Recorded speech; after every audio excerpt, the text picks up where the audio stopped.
Welcome. We are back with more Great Ace Attorney Chronicles. We're going to find out what in the world is going on and why Susato has come back from Japan so suddenly. 6 months, hasn't it? That's a long time for things to say so familiar. I didn't know when you might return. I need everything to be as you left it. It has been some 6 months, it's true. So, is your father alright, Susie? What happened? My father? Yes, Professor Mikotoba. I mean, it was half a year ago. That's when he went back to Japan.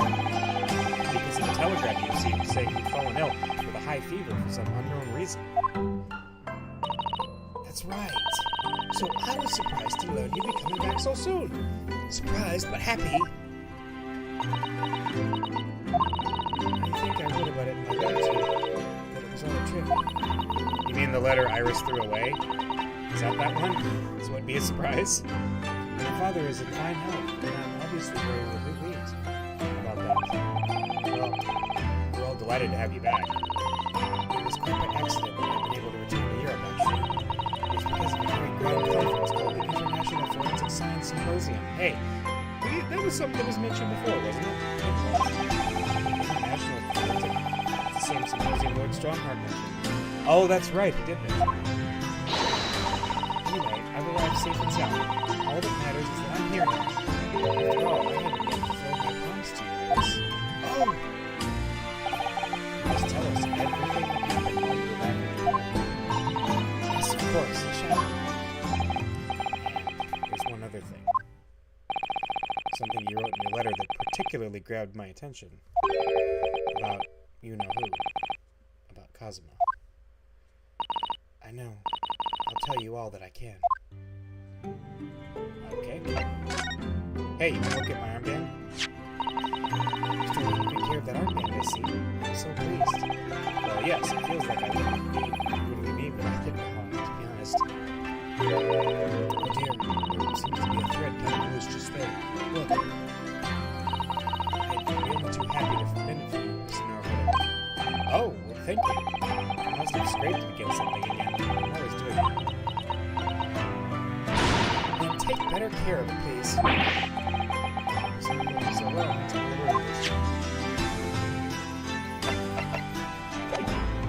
let's talk, Susato.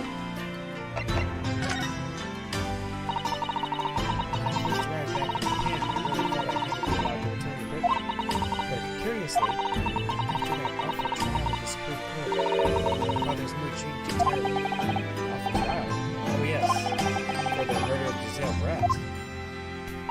Oh, you dressed as a man then, didn't you, Susie? Oh, well, yes, since women are forbidden in the courtroom, I had no choice. Wow, amazing! I wish I'd seen it. Don't you, Bruno? Yes, I suppose so. I want to play being a lawyer now. I can wear a false mustache, maybe. A mustache for the fact that you're just 10 years old, Iris. There's something else I've been wanting to ask you, Mrs. Simon. It's about the real reason why Professor Mikotoba summoned you back to Japan. You said in your letter it was something to do with convicts loot we found in Mr. Matsumo's lodges. That's right. A very large dog collar we found in the BM. It seems Mr. Matsumo included a drawing of the collar in the report he submitted about his time in Britain. I understand that when Father saw the report, he turned as white as a sheet. Father came to Britain himself, of course, to study. It was some time ago now, but he stayed for 6 years. I can only imagine that something must have happened during that time. But if he refuses to tell me what it was, then I intend to find the answers for myself. And I've decided that I, for one, won't keep any more secrets. Oh, Susie! It's a very meaningful look she saw the signs giving Iris there. Forensic Science Symposium. Lord Stormheart mentioned something about that symposium, too. I think he said that investigative authorities from 40 different countries were attending. Yes, and from Japan, my father and Judge Chikoku have been invited. It's something of an honor, I believe. Oh, medicine in our country. Who's the other person? Judge? Yes, His Excellency Judge Seshiro Jagoku. You met him, Mr. Naruto. Last year, in the Supreme Court. Can't possibly have forgotten. Terrible trial of yours when you were accused of murder. Yes, I try to think of that as a positive turning point in my life these days. It was Judge Chico who presided over that trial. If I'm perfectly honest, I'd be happy never to see that man's face again in my life. Anyway, his father was invited to the symposium. He agreed to me returning to Britain too. He won't actually arrive until next month, but well, I couldn't wait. I pleaded with him, and then he agreed to be going on ahead. This is about the symposium. It seems as though Lord Stronghold has put in an awful lot of work to make it happen.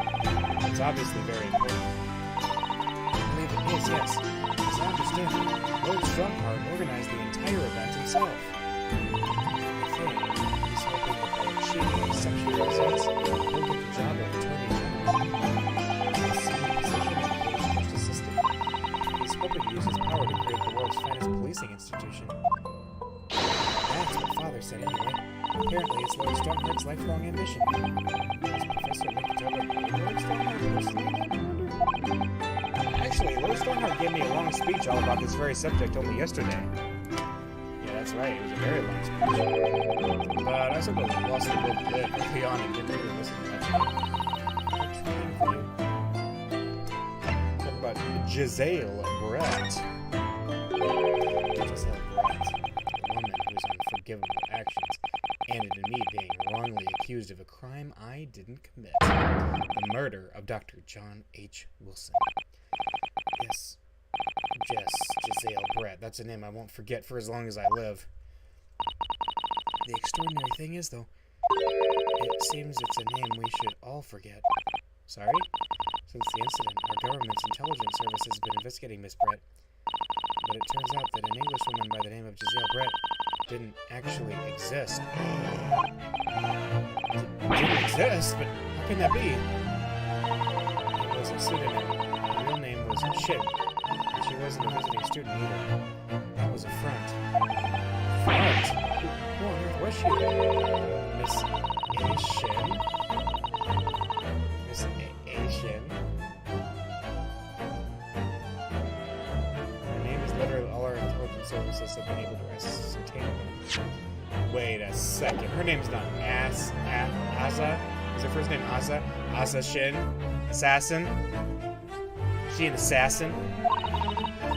Nobody knows why, or even how, she came to be in Japan. It's a complete mystery. But that makes no sense. It's no easy task to be accepted as a foreign student anymore. What could the woman have been up to? I'm afraid I really don't know. The only thing we can be sure of is that she had some business in our country that we don't yet understand. And now she's been killed. And all the questions surrounding her existence remain unanswered. I'm afraid so. A. Shin. Who on earth was she? And why do I feel as though I've heard that name before somewhere? Wait, was that on the report at the end of the first game? I'm thinking it was. After my friend Ray's trial, the reporter who actually killed Miss Brett said something very strange. I know the truth. I know you had a hand in what went on. That visiting student's fate. Nobody here in Japan knows anything about it.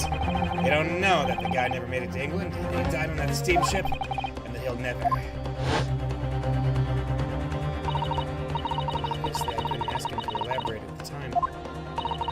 Later, I visited the man in his prison cell and asked him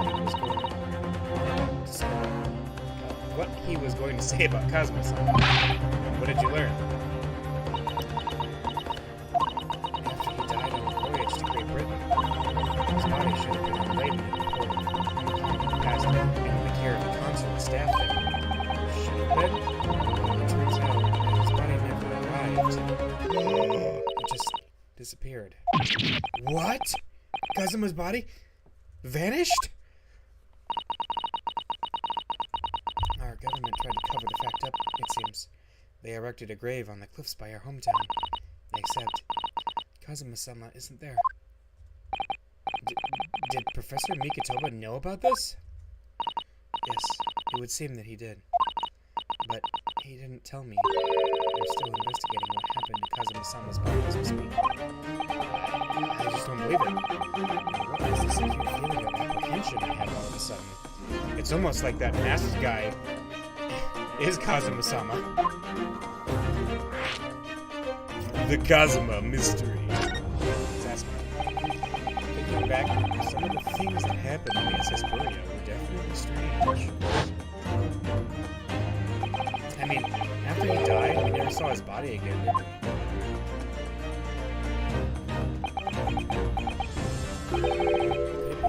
Could it be that he's actually still alive? Stop it, Mr. Naruhodo.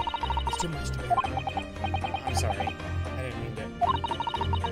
Just thinking about the possibility pains me so very much. Cast your mind back for a moment, Mr. Naruhodo. Kazuma-sama was discovered. Mr. Sholmes was there, wasn't he? He definitely examined the body. Clearly. You're right.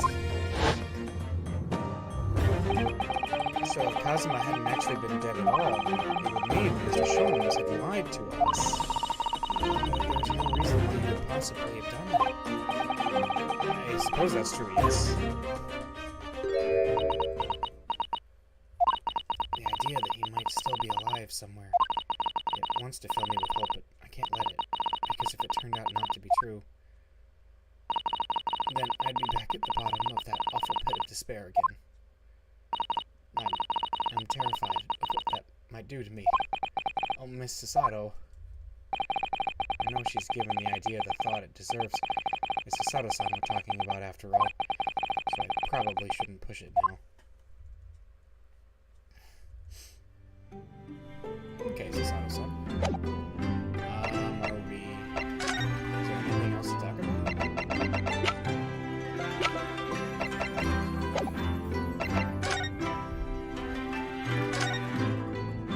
Hey Iris, you want to join in the conversation? It must be about a year ago now. I wrote a really long story based on some of my father's own notes. It's about one of Harley's greatest exploits. I called it The Hound of the Baskervilles. But then Mr. Sholmes forbade you from publishing it. You put the manuscript somewhere no one could get their hands on. So nobody knows anything about it apart from Harley. For some reason, you know the title, didn't you, Susan? It sounds so exciting, The Hound of the Baskervilles. I should love to read it.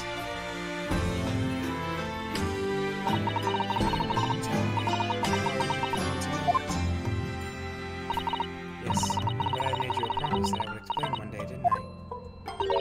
I think it's time. Oh! I'm only sorry I've had to keep it from you for so long, Iris.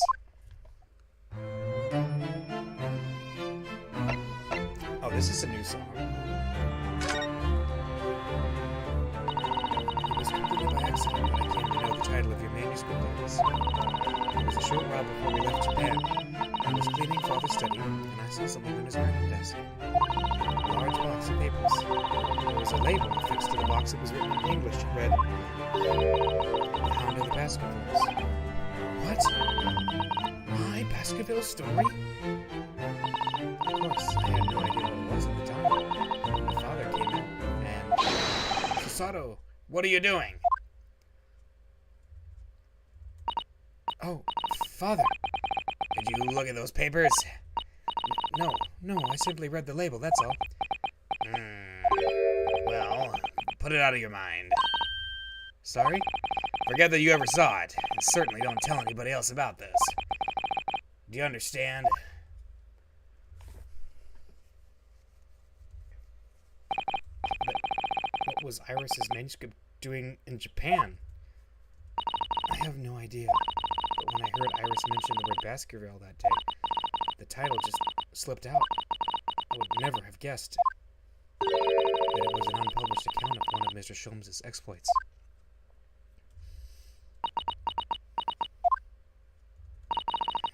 When I returned to Japan, I asked Father to explain, but he refused to answer any of my questions, and there was no sign of the big box in his office.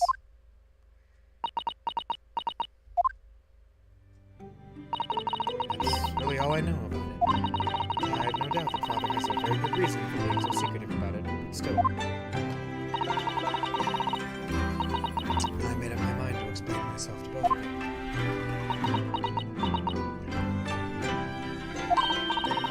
Thank you for being so honest, Susie.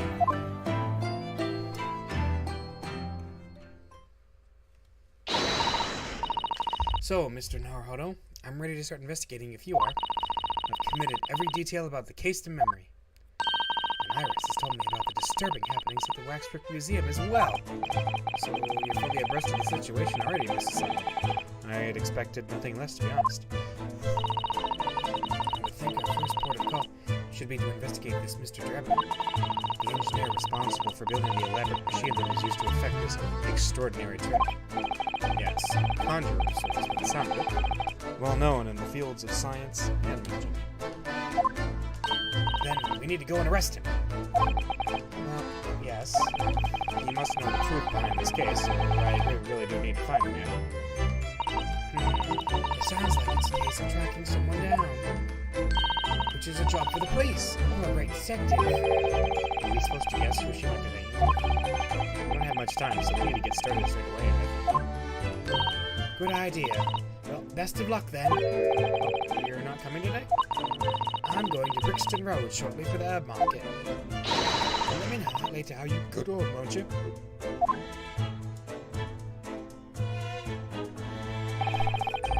That was a little abrupt. The pull of the herb market. Herb market, I forgot. Pull of the herb market must be strong.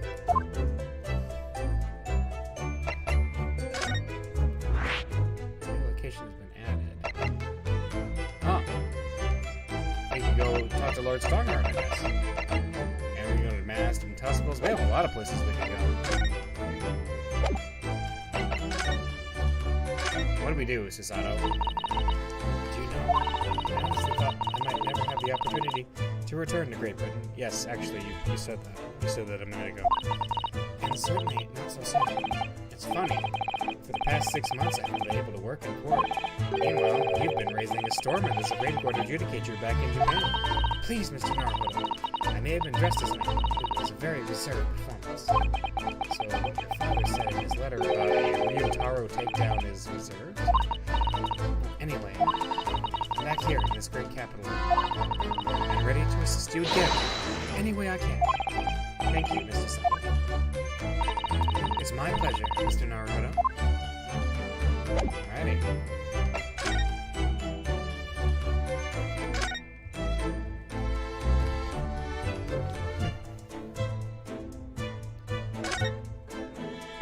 I'm so pleased to see all of our sea creatures doing so well in the aquarium. Yes, the prawns are still swimming, and the anemones, that's a hard one, are still swaying. Obviously, I've been looking after them carefully.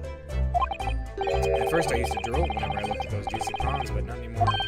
They're like part of the family now. I don't suppose they'll ever know how close they were to meeting their maker.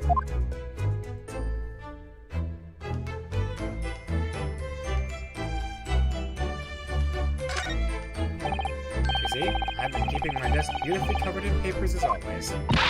You really must tidy it all up, Mr. Naruhodo. No more excuses. But Mrs. Sato, the way I see it, all these papers building up on my desk like this are a reminder of my wonderfully diverse daily life. I like to leave them as they are, so I never forget how lucky I am to have such varied experiences. In that case, you should definitely have a thorough tidy. Then you'll be able to see your papers building up all over again, and feel that joy renewed. Still can't beat her in an argument, even though I'm the lawyer here.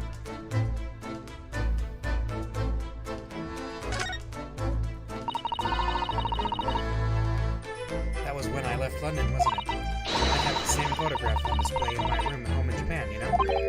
I wondered if we'd ever all be together again, to be honest.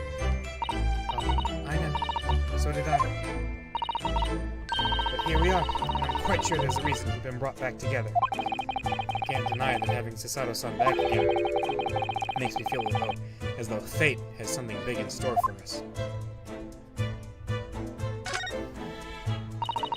We have water gently boiling on the stove, I see. It feels wrong somehow if I can't hear the water bubbling away. And we have plenty of logs. It's not like we have to worry about paying for gas. It's important to open the window for fresh air when the fire's burning, though. You can't keep it closed just because it's cold outside. It could be a matter of life and death. Wanting the freezing winter air is a matter of life and death, too, if you ask me. Oh well, perhaps a nice cup of tea will warm you up later.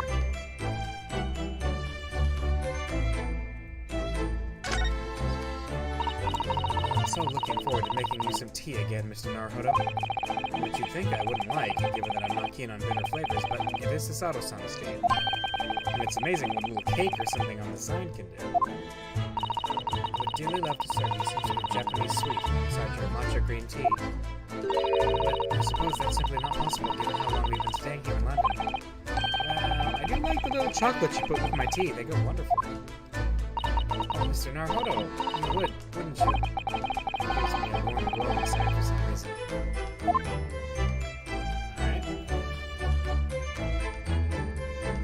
I like the little character moments you get from examining things. It's fun. Hey, it's a shovel. Can we talk about shovels? Thinking back, that spade's been in here since we first moved in, hasn't it? I'm sure I've told you before, Mr. Naruhodo, it's not a spade, it's a shovel. No, shovels are for digging. That's for scooping up loose material. It's a spade. No, spades are for digging. That's for scooping up loose material. It's a shovel. The Great Spade Shovel War rages on.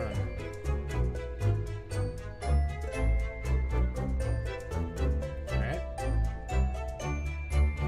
Oh, there's some stuff over there. I see your Daruma still has only one eye filled in. We agreed that it's something we do together, didn't we? We could do it right now if you like. I'd be happy with that. I really like the anticipation, I think, Mr. Naruhodo.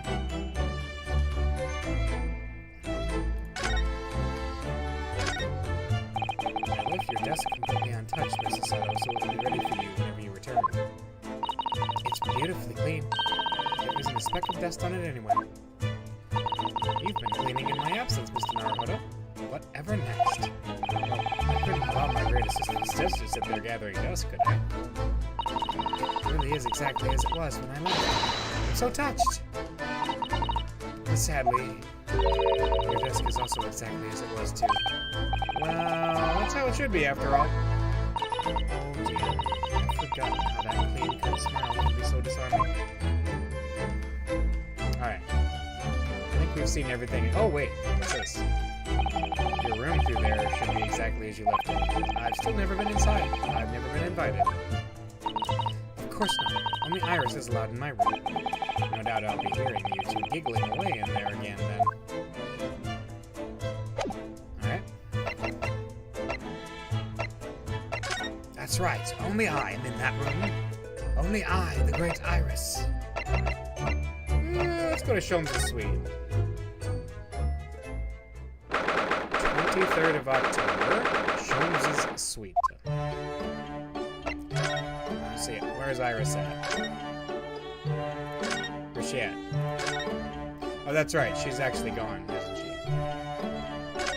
I finally managed to remember this behemoth's name, the Great Analytoscope. I don't think it was here when I left for Japan, was it? Oh, is that right? Yes, because it was with the pawnbroker. Oh, that's given me a wonderful idea. I could pawn everything that's on your desk. The office would be tidy at last. You joke about it, Mrs. Sato. You're joking, aren't you?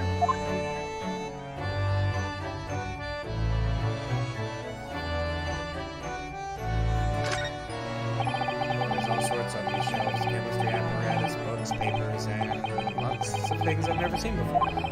It's all heaped up so high, I can't help feeling that the whole lock is going to topple at any moment.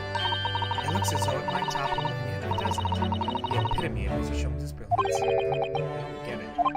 As it happens, I'm quite well practiced when it comes to stacking shelves myself. Just the other day, the shelf in my office finally gave way under the strain. It's Yes. Yes. The epitome of your disarray.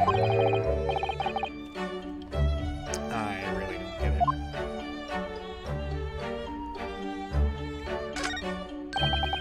This is Mr. Sholmes' famous violin.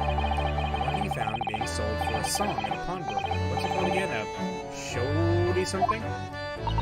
Yes, this wonderful instrument features in the Adventures of Sherlock Sholmes. It's a world-famous Stradivarius. What? Stradivarius, Mr. Nar. Are you even trying now? We'll come back to this.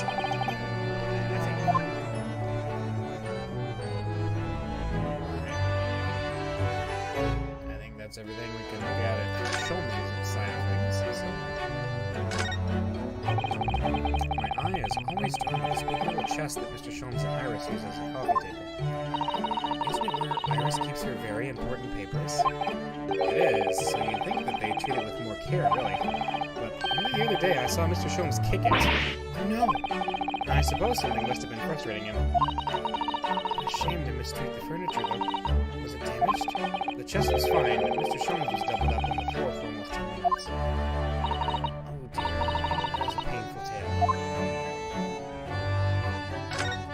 I really like this fireplace. It's one of the best things I've seen since we arrived in this country, in fact. Although, I yearn for a Japanese kotatsu. Putting your legs on your warm, blanketed table is so comforting. Be careful, Mr. Narco.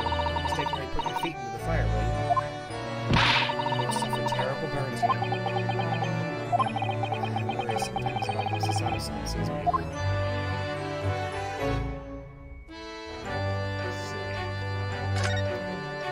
Oh yes, Mr. Sholmes' curious collection of trinkets and the various mysteries he solved. It's one of my favorite parts of this room, full of items with such exciting tales to tell. And I do believe he's added to it since I last looked.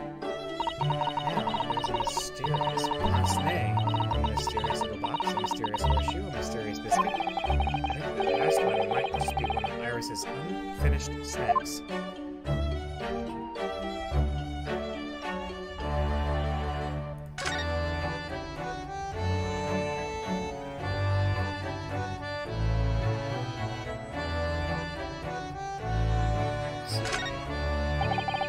If I remember correctly, this large and imposing lump of iron is called a typewriter. To think that every single one of the adventures of Sherlock Sholmes blossomed from this very machine. It's such a dreamy thought. I actually had a go on it the other day. The metal bars that moved when you hit the keys got all tangled up somehow, and that made Iris angry. Mr. Naruhodo, you're ruining my dreamy thoughts. Please don't do that again. Now I've made Asano-san angry as well.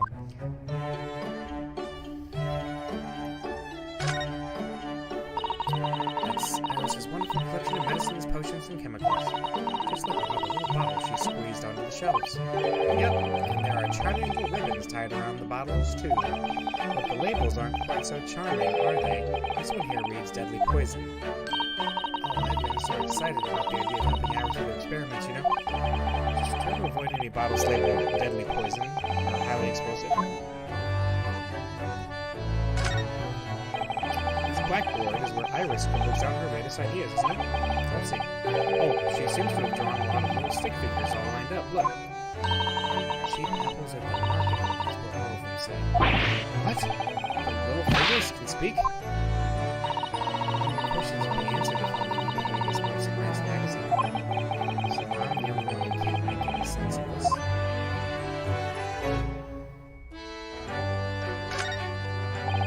Iris's pretty little tea set is set out beautifully as ever. Look. Well, it's only by carefully taking care of a tea set that you can make good tea. Is that a roundabout way of telling me I need to tidy up my desk? Oh, Mr. Naruhodo, you do overthink things at times.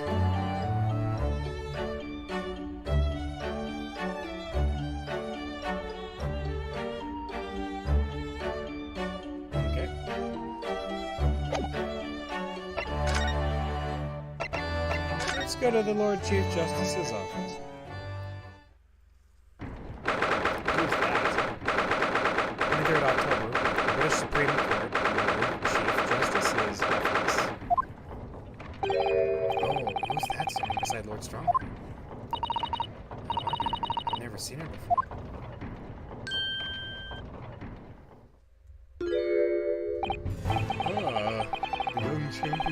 report. You had some success this morning, I understand.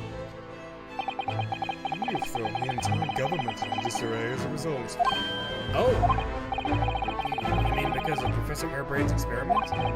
Sham science being demonstrated at London's Great Exhibition. The country has been made to look foolish. Now politicians are scrambling to respond.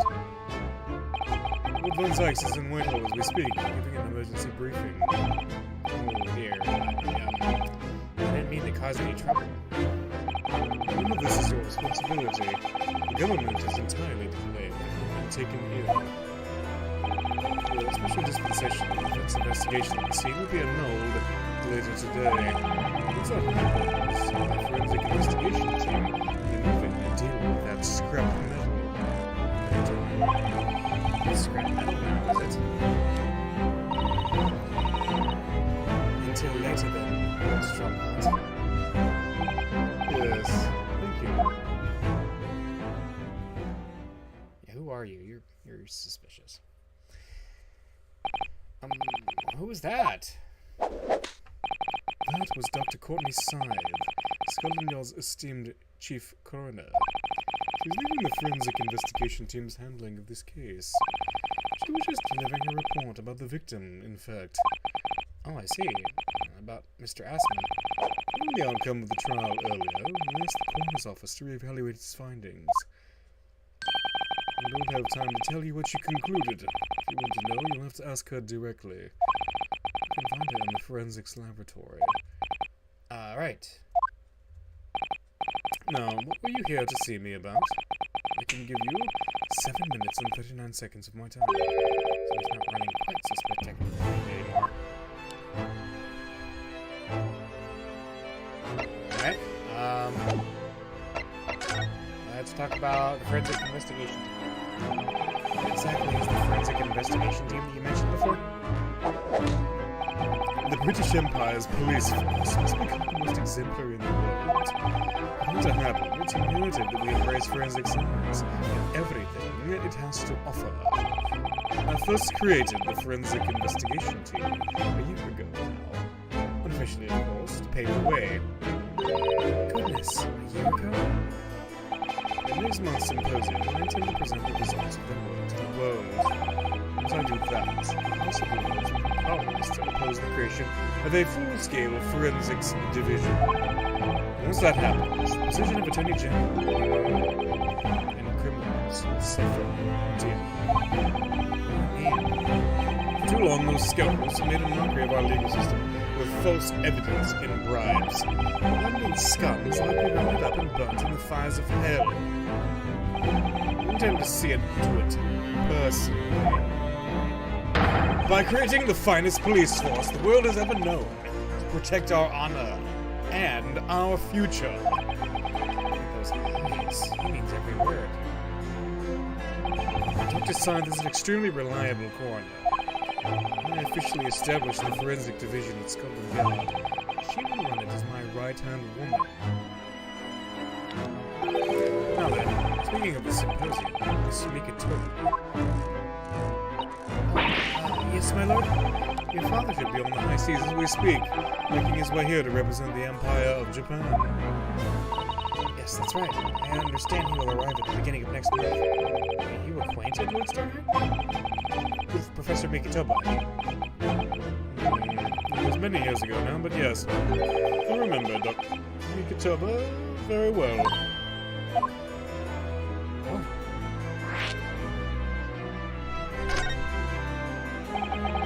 Memory serves. It was some 15 years ago now that your father came to Britain as a visiting student. It was the year I was born. So yes, 16 years ago, in fact. Mikatobi was a young practitioner of forensic science. Jugoku accompanied him as a young, promising judge. The punctiliousness and politeness of the Japanese at the time impressed us greatly. Not that I wish to imply impoliteness or carelessness on your part in any way. I didn't think that you were. Dr. Mikatobi studied forensics at one of London's large hospitals. St. Simon's, if I'm not mistaken. Dr. Scythe was also there then, as it happens. Then, Dr. society knows my father, does she? She was a young medical assistant at the time, so I doubt their paths crossed regularly. Well, I've no doubt they knew each other, superficially. After all, not to know each other, whilst they are studying his subject for some 6 years in total. 6 years? That's a long time to be studying abroad, isn't it? I lived with my grandmother in those years, so he left his newly born daughter behind him overseas for 6 whole years? It was a rather turbulent time at home. Oh, perhaps another reason to get away. What do you mean, why?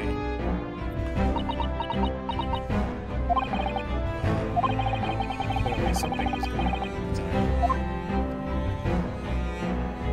Something about Van Zykes. I wanted to ask you about Lord Van Zykes, actually. I heard that his older brother was killed some years ago by a mass murderer who was the professor who targeted nobles and royalty. Is that right? The Japanese are a thorough ones. Research well. Yes. And you could say it was that very incident that gave rise to the Reaper. What? Why? His brother, Van Zykes, was murdered. He was just after Barak had graduated from the University of London and become a law secretary. Obvious criminals who managed to evade a conviction in court started disappearing. It was quickly spread throughout the capital. Londoners started to say that whoever brought Van Zykes went, the ghost of his dead brother was left behind. My word. So Lord Van Zykes isn't... It's the ghost of his brother? Ever since that time, he became a very aloof figure in London's legal circles.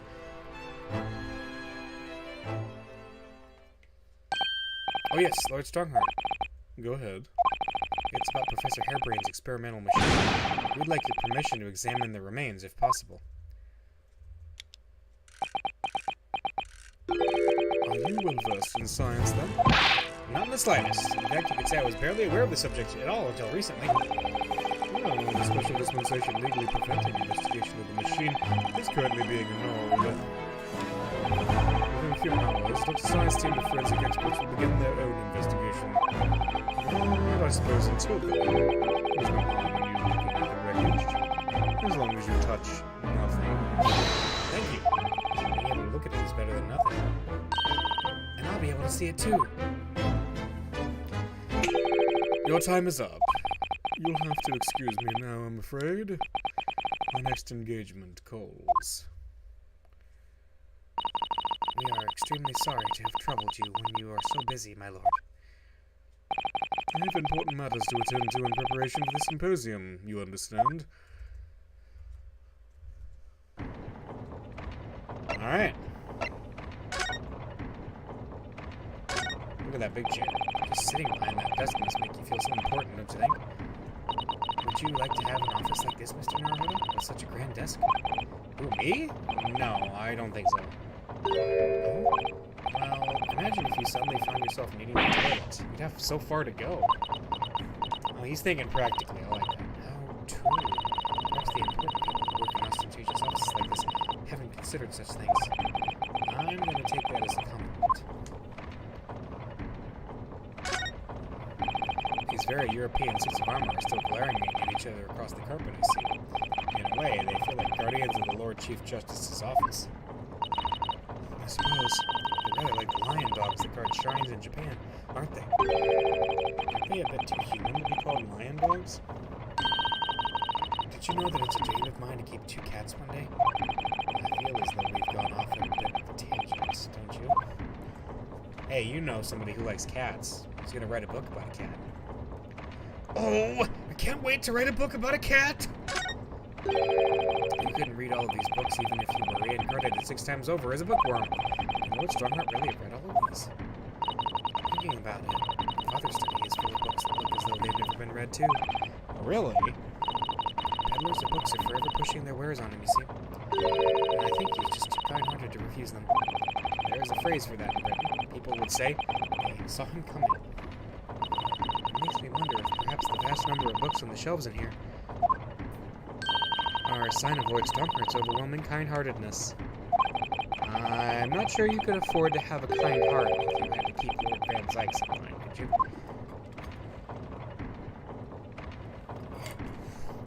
He has a strong heart, obviously, not a kind heart.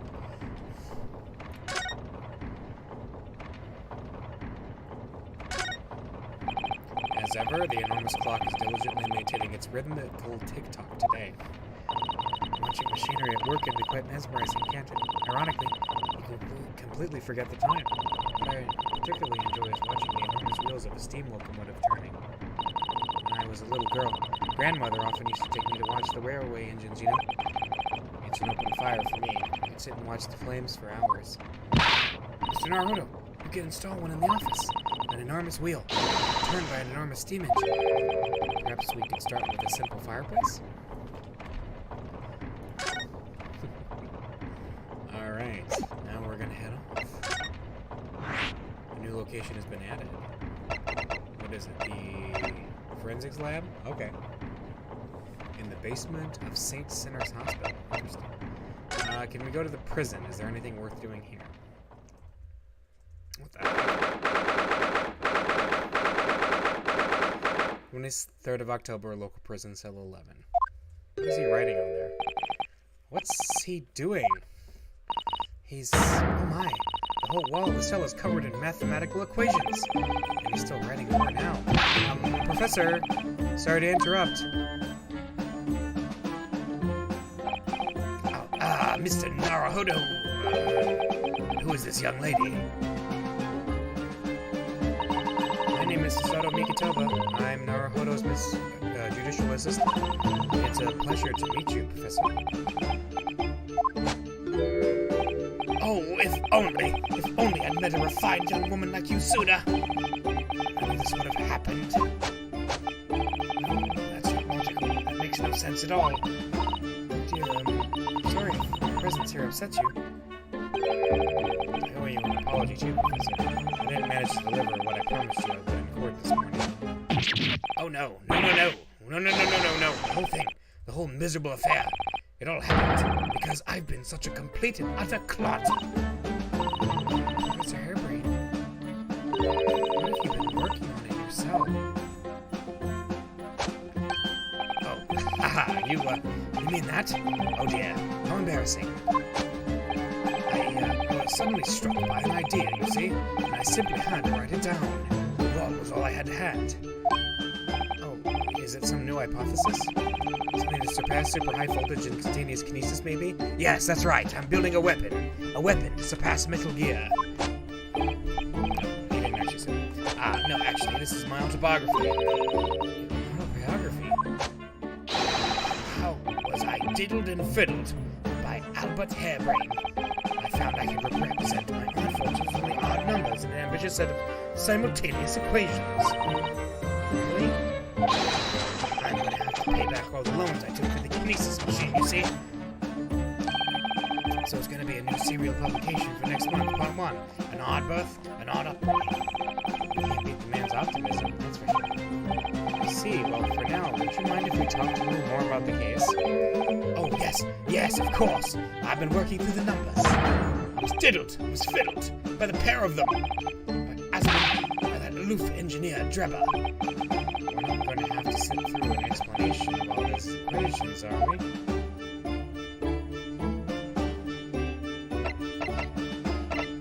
Here, look at my armband.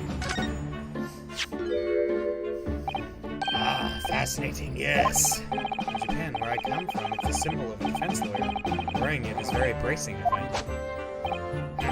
Your words make some sense to me, but they are entirely illogical. What do you mean? For example, I find this white laptop coat that I left for my work very bracing too. Although, in my case, there's a perfectly logical reason for that feeling. Oh, really? What is it? Oh, wrong size. We did this already. Never mind. I don't know why. Yeah. Now it hit me that we've done this. Let's converse. This morning's trial.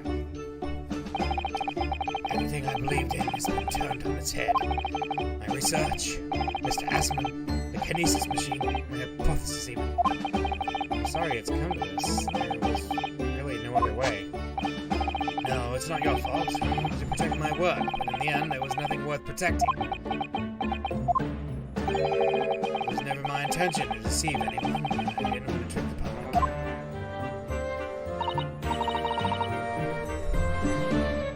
No, of course you didn't. But in court this morning, I realized something. Oh? If you've done something wrong without knowing it, you've still done something wrong. Logically, it makes no difference if you're aware of it or not. Ignorance is a poor excuse. The blame still lies with me.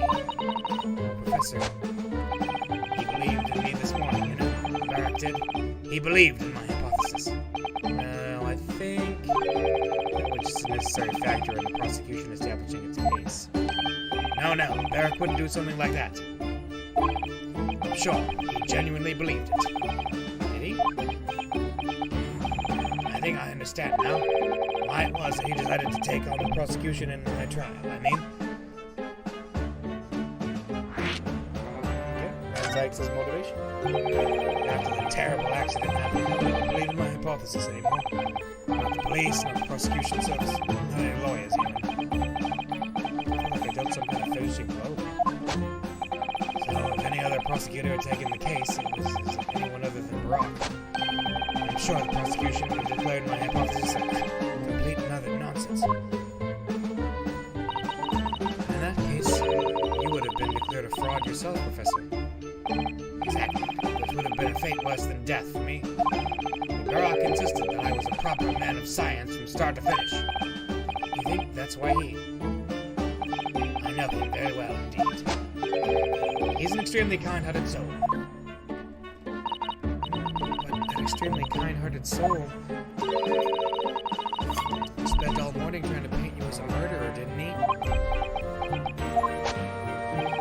Well, admittedly, that part of the analysis appears to have some flaws in it. What about the whole Reaper side of things? How does that fit in with the kind-hearted soul idea?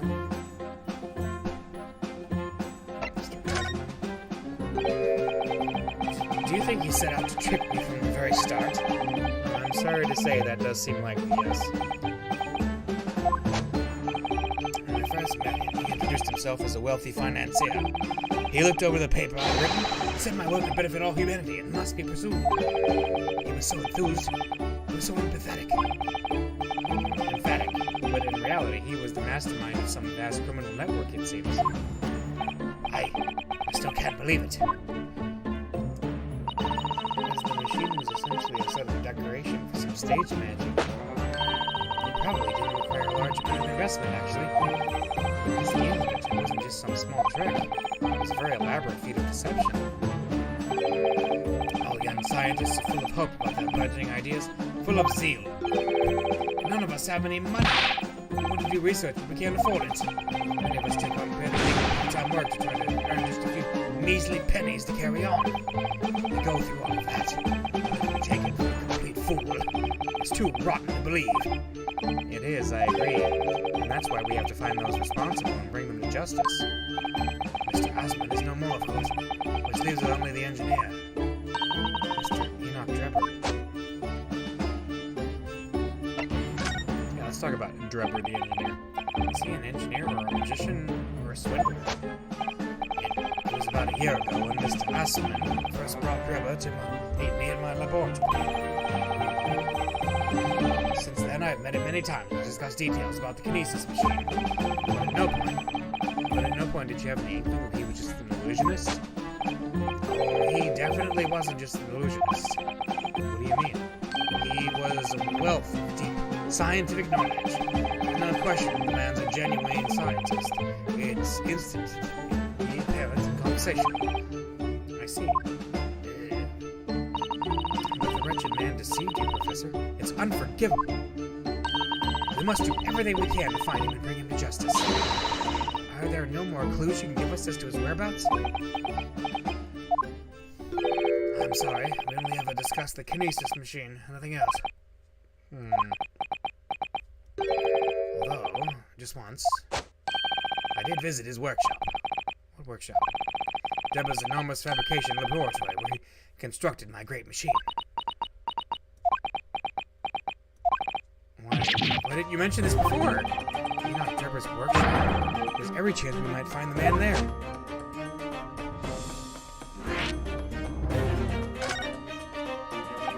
So Drebber's place of work, then?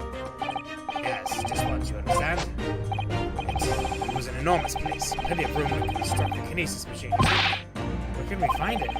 We have to go there at once. There's a good chance that we'll find Drebber there. Well, yes, definitely. I'm sure. As in, I'm sure you're not going to want to hear this. But I have absolutely no idea where the workshop is at all.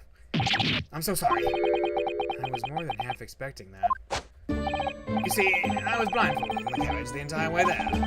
Blindfolded you? He wasn't taking any chances then. The place was incredible. The pinnacle of modern engineering.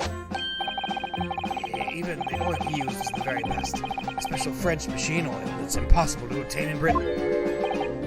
Ah, the indescribable scent of that imported oil. Perfumers across the world should forget their secret formula and use that instead. What do you think, Mr. Sato? Ode a machine for your next birthday? I've never used any kind of perfume, Mr. Naruto, and I'm not sure I'd like to start with that. I don't suppose you know even part of the workshop's address, Professor? You don't have a business card for Mr. Drebber, for example? The man was clearly very cautious, Mrs. Sato. I'm sure he would never have... Aha! Yes, I do. He gave me a business card once. It's right here, look. What? Let me see that. Throw etiquette to the wind, why don't you?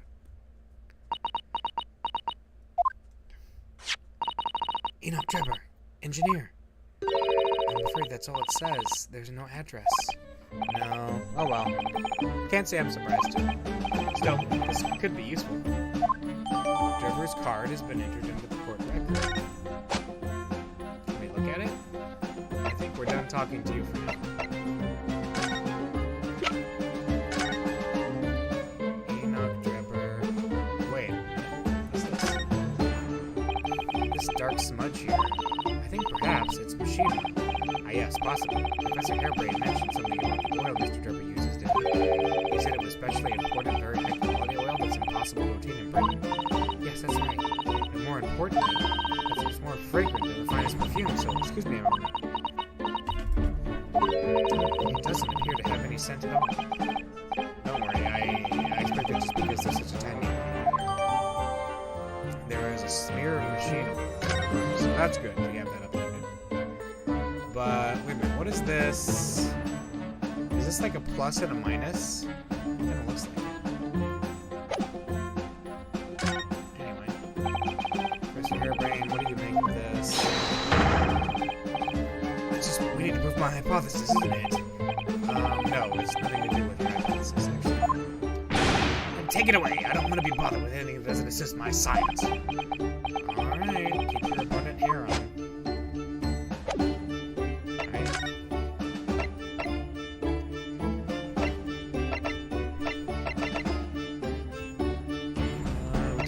Can't go to the prosecutor's office, so let's go to the experimentation stage.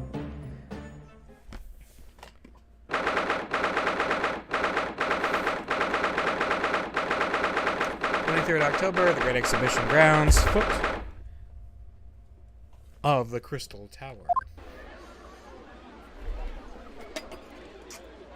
I had no idea there were so many people in the world.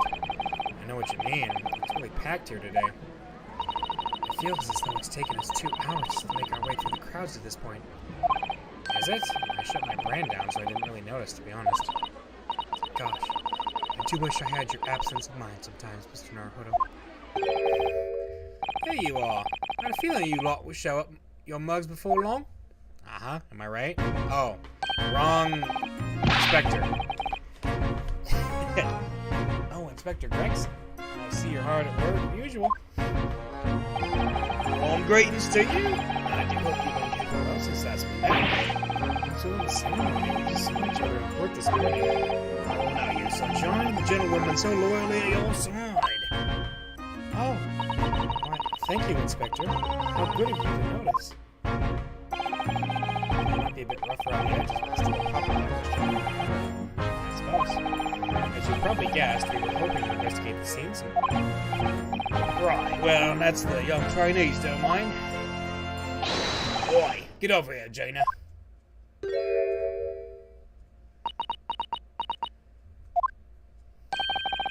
seems to be busy playing with a puppy. Probably giving it a traditional East End training. Gina? She's a police officer now? Amazing, isn't it? She's a good kid, actually. Heart's in the right place, anyway. She's got the detection bug in there, mate. Yup. I think she'll follow in my footsteps nicely. What do you mean? I'm being transferred. It's time for me to say toodaloo to London. Oh no, really? That's a bit sudden, isn't it? I had no idea. Where are you going to be posted then? Come to see how you're getting along. Not likely, but you're welcome to try. You don't mind a trip to France, that is? To France? I'll be working in the Paris Police Prefecture. Should be right up my alley. But France? It's an entirely different country. I don't understand. Why would you be sent there? That's the way the adult world works, sunshine. Now don't go poking your nose in where it's not wanted.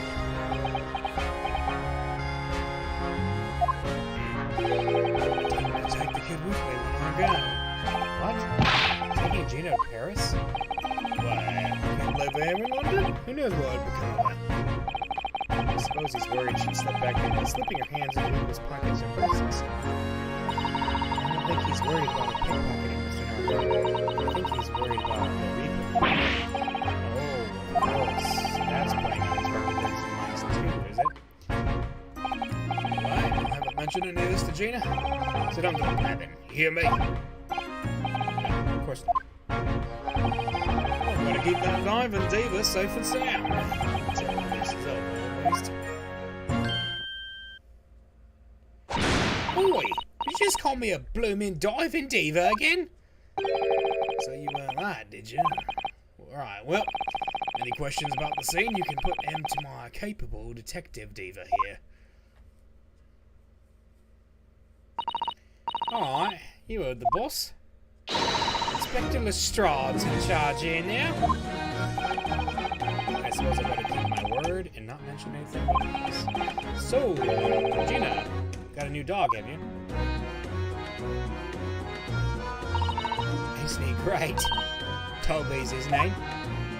How delightful. He's absolutely adorable. Yes, the dog does seem lovely. It's the not so lovely Inspector Gregson that's playing in my mind, to be honest.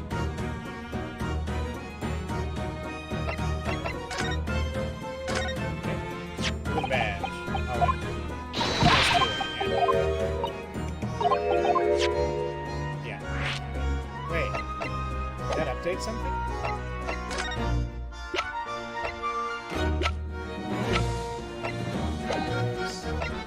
That updated something. That's fine. Gina, we were actually hoping that we could investigate the scene again. Yeah, right. It's around here. You can do what you like. That's alright, is it? I'm gonna be playing with my new friend, eh? Oh, yes, Toby. Machine that exploded must be at the top of these stairs, I presume? I haven't actually seen it yet, so if you don't mind... Sorry, you can't go up there, Sus. Oh. It's like I told Dodo yesterday, you're not allowed near that ramp. What's it called again? The reason we're not supposed to touch it? The special dispensation for scientific equipment. Is that what you were thinking of? That's the one! That's why only they're not allowed to investigate it. What are they called again? The forensic something? The forensic investigation team? Is that what you were thinking of? That's the one, yeah! But isn't it the case that the special dispensation has been lifted? I don't think so. I don't really get it, to be truthful with you. So you're still supposed to get permission from some bigwig or Alva, as far as I know. What was his name again? Strange something? I'm not sure that's quite right, Gina. I think you mean Lord Stormheart, perhaps.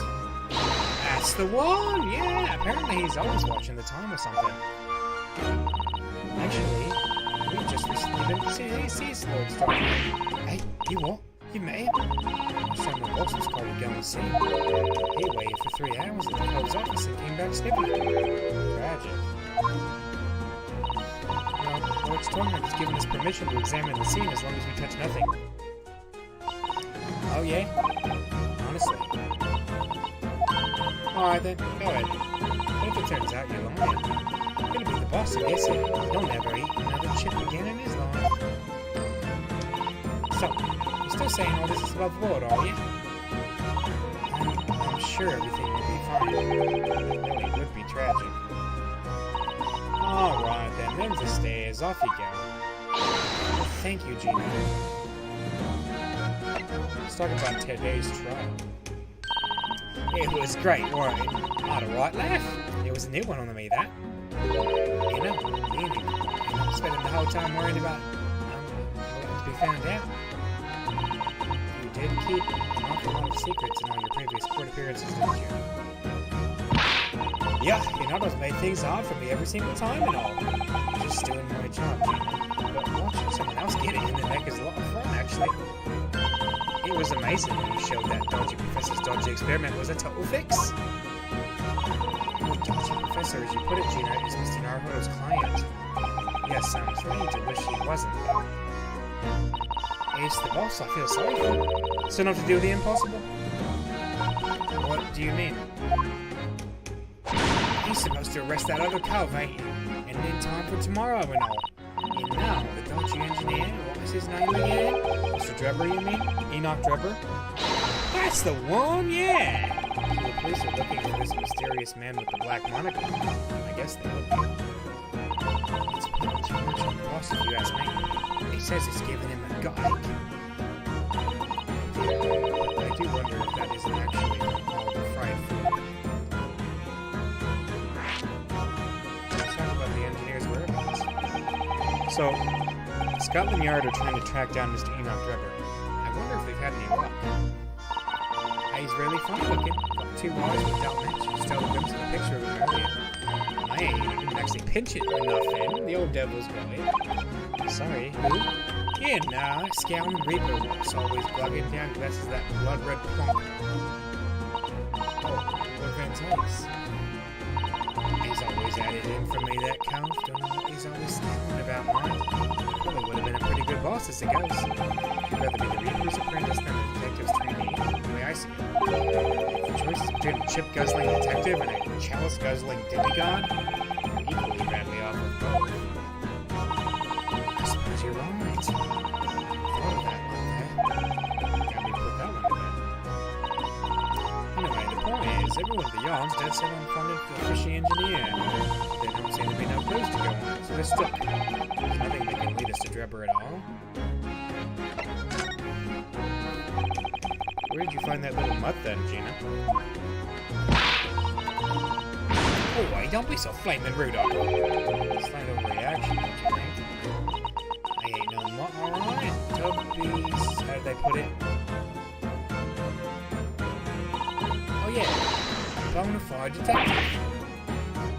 Sorry, I'll give him a title and everything. It's Chief Inspector Toby, too. More senior than Inspector Gregson, is he? Oh, so he's a police dog, is he? The police recruit dogs now? I've heard that they're already being used officially in Germany as part of their city policing. They're used for chasing criminals and such. They have a wonderful sense of smell, after all. I have a fairly good sense of smell myself, as it happens. They can kill undergarments that have been freshly laundered from undergarments that haven't. That's nothing compared to this little fella, Otto. Oh, really?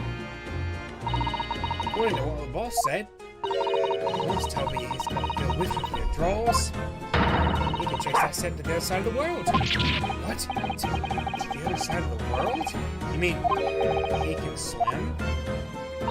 Mr. Naruto, I think you may have missed the point. By rather a wide margin. I just can't believe this little dog has such an incredible skill. I'm telling you, Otto, there's going to be more and more dogs doing their bit for the police in the future. Yes, I agree. Right, one of these days, we'll be blocking orders at us, not the other way around. Oh dear. Sorry, Gina. I don't think I agree with your vision quite that much. Well, anyway, whatever you think about that, Toby here was Britain's first police dog.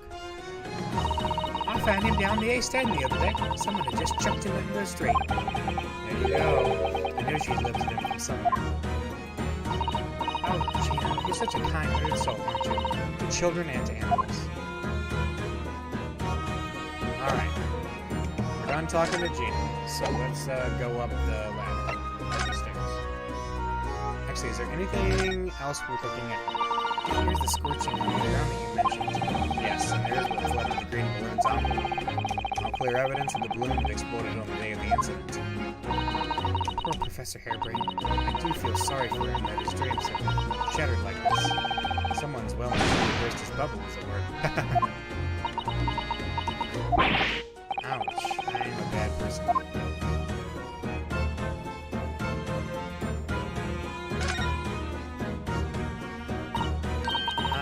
The Crystal Tower. I can't believe I'm seeing it in such close proximity with my own eyes. I've really been looking forward to the great exhibition, haven't you, Mrs. Sato? Oh yes, when I found out that I had to return to Japan, I'm afraid I cursed my luck.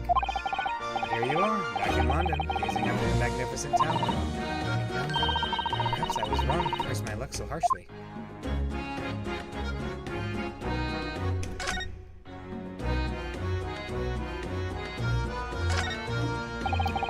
Particular note. What a shame that the symbolic landmark of the Great Exhibition had been damaged like that. Yes, unfortunately, the birdcage crashed in the most prominent position possible. It's the gods giving us a warning, if you ask me. Man must travel under his own steam and not cut corners with instantaneous kinesis. But imagine what might have happened if the birdcage had landed in a slightly different location. The death toll could have been far worse. So I think perhaps it was a blessing in disguise. Well, the gods are benevolent, obviously. I did say it was just a warning. Man must travel under his own steam, and next time, bird cages will rain down on all of you. Your faith is much stronger than I realized. Well, how do you think I passed the entrance exam for Yume University? It wasn't by studying alone.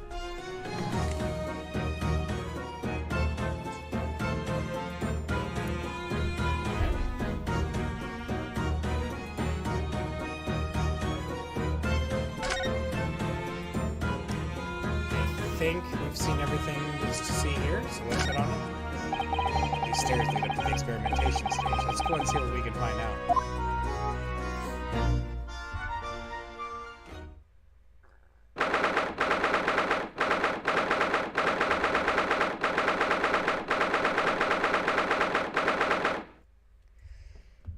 October, the Great Exhibition Grounds experimentation stage. Oh my, so this is the machine. It was used to deceive people into thinking instantaneous kinesis had taken place. Yes, that's right. Or rather, it was the machine. It's a little worse for wear at the moment. What extraordinary lengths Professor Hairbrain went to in order to obtain that research grant. No. The professor was tricked as well. He didn't know anything about it. Yes, of course. It is amazing, though, isn't it? The scale of the whole affair is so very British. You're right about that. You'd never see such a grand deception in Japan, that's for sure. Look, is that... Strongheart? Lord Van Zykes? Or not Strongheart. What's he doing here? So, I think we're more or less done here, aren't we? Shall we, Mrs. Hale? Already? He is the Reaper, remember? We do well to keep our distance. But we have permission to be here from the top. We're perfectly well allowed to investigate this machine, as long as we don't touch anything. From the top? Do you mean Lord Strongheart? Exactly. So we can stay here and stare at this wreckage for as long as we like. She could have been at the center of the explosion here, and it wouldn't have bent her steel will. Alright. Well, we can examine it a lot more thoroughly now, so let's do it. Look at that horn-shaped transmitting device. Isn't it amazing? That's exactly what I thought when I first saw it. It makes you think, doesn't it? If only it had just been a normal horn, none of this would have happened. That's almost exactly what I thought as well. But I can predict what you're going to say next in that case. You're about to say, nothing ever goes to plan, aren't you? Oh no, I would never say something like that.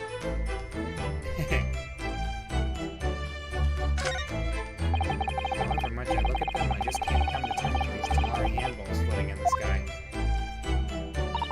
You've been glaring at them recently since we came up here. Sorry, the feelings of wanting to ride in one and wanting never to set foot in one are fighting it out inside me. But if you don't look where you're walking, you might fall from the stage. I don't think I'd notice. That's how fiercely the battle inside me is raging. I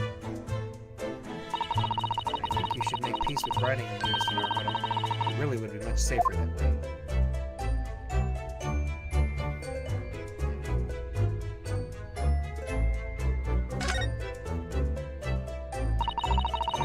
Explosion must have been. Even the steel girders have buckled and twisted in the blast. What have they call it? Bird cages right in the middle of it all, just here. But look, Mr. Naruto, that metal grill on the floor. It looks as though it's designed to open. It does, doesn't it? If the floor can open at the precise moment the explosion occurred, the bird cage could have dropped through and disappeared from sight. I don't think there's any doubt that this was a very elaborate hoax, is there?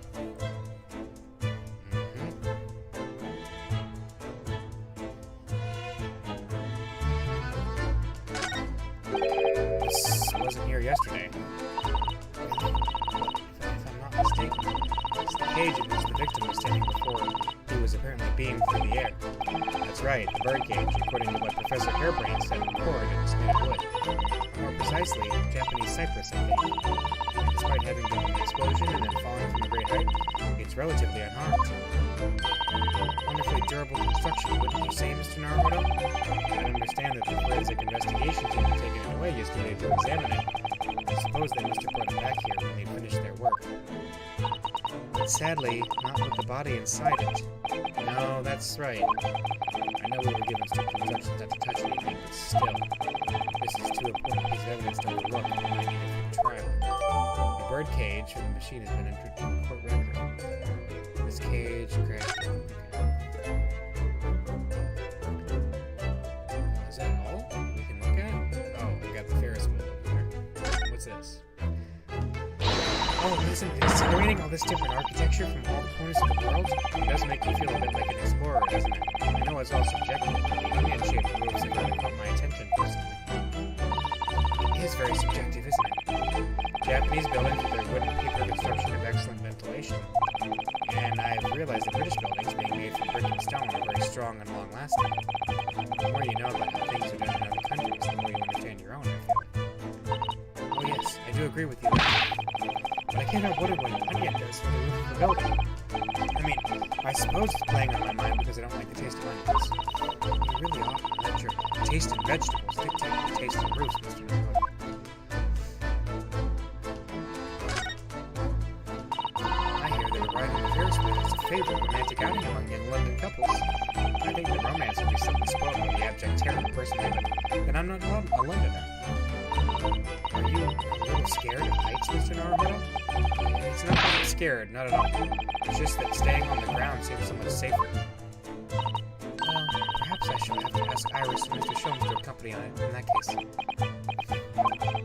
When you put it like that, part of me does want to give it a try.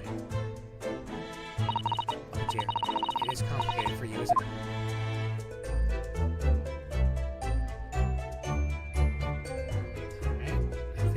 Everything here.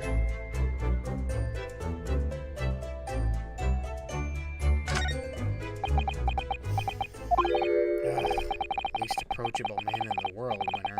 10 years in a row. Be strong, Mr. Naruto. Your country and your assistant stand firm behind you. Lord Van Zykes?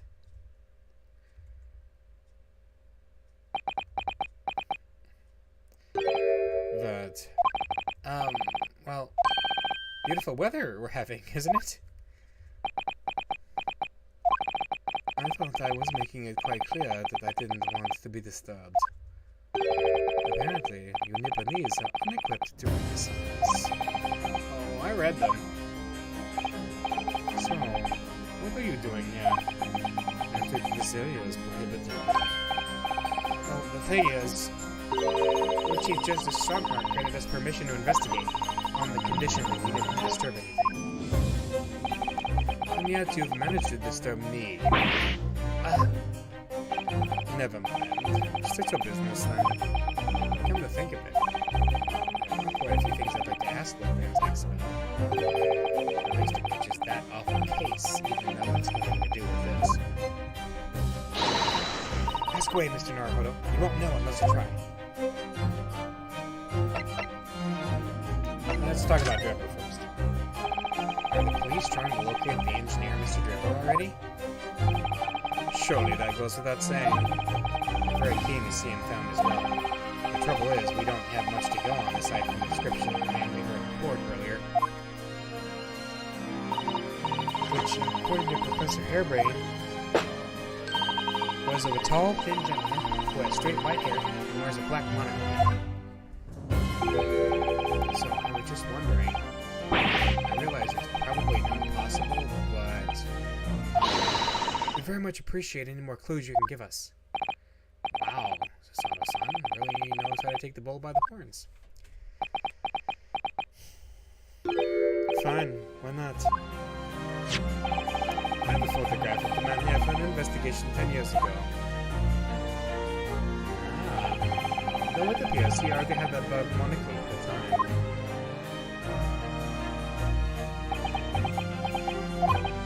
What? Oh, no, nothing. I was just surprised that you shared that with us. We all need the man's testimony in court tomorrow, which means we have to do everything we possibly can to track him down in the short time available. So wouldn't I show you the photograph?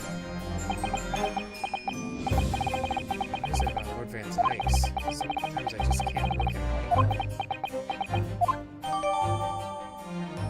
Photograph of Drebber had been entered into the record. Let's talk about Clint. So, Clint. Was the name of your older brother, I understand? Lord Van Dyke's? You Japanese. I always have to be on guard whenever you're around. So, you've been investigating me, have you? No, it's not like that. Alright, it is a bit like that. My older brother was also a persecutor. He was the pride of the Van Dyke's family. Tragically, a vicious killer took him from us. Professor, you mean?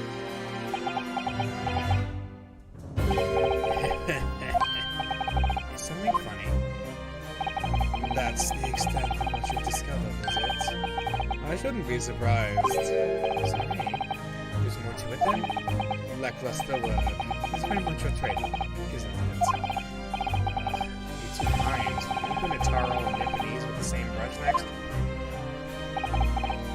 So tell me, what's your interest in that historic incident? As it happens, Lord Van Dyke's, there's a rather curious case that's come to our attention. Are you aware of the bed in the Pesco's Museum of Waxwork by any chance? I am, naturally. I believe that since last month I featured one of the displays there for public scorn. Of course, the infamous Reaper of the Bailey would have to be exhibited with me. A particular waxwork has been stolen from the place and held for ransom. A particular waxwork? Which... Wait, you mean... Yes, it's the professor. Mr. Sholmes is investigating the case as we speak. I was unaware of that. He's turned as white as a sheet.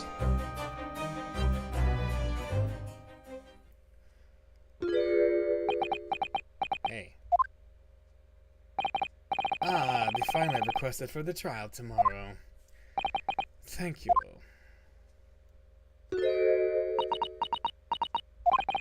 Are you alright? Who is this man, Mr. Naruhodo? Lord Van Dyke's apprentice, apparently. So I'm not the only one. Susanoo-san can see it too. Lord Van Dyke's, may we speak with your apprentice for a moment? With him? Why?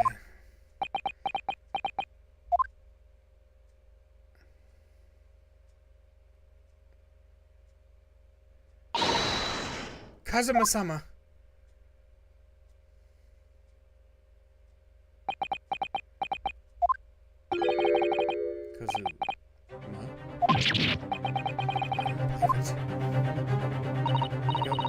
Your posture, your presence, it can only be. It's you, isn't it, Kazuma-sama?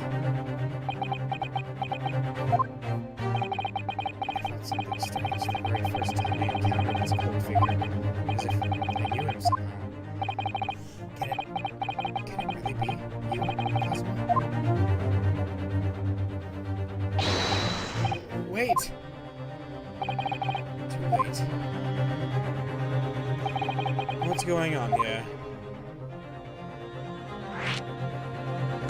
So let's talk about your apprentice.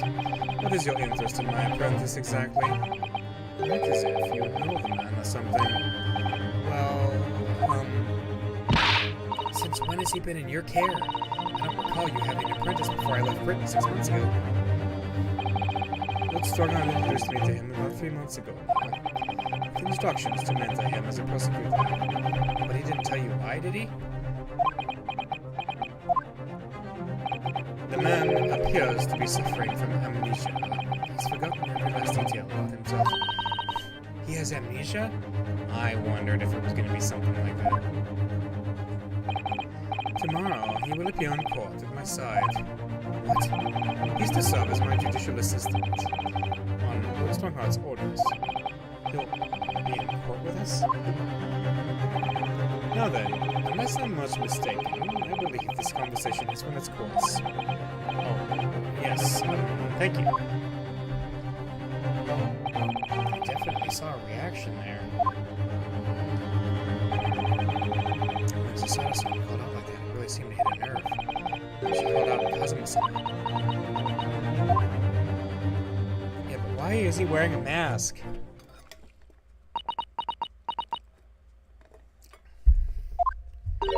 You'd already met that masked man, hadn't you, Mr. Naruhodo? Yes, yesterday, in fact, at Lord Van Zykes' office.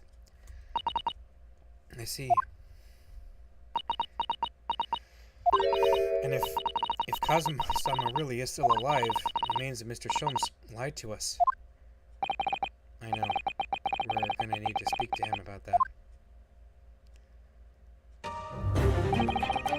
You're going to have to leave now. The forensic investigation team are due to arrive shortly. If they find you here, it will cause problems. That's what it means. Foreign affairs problems. We could do without that.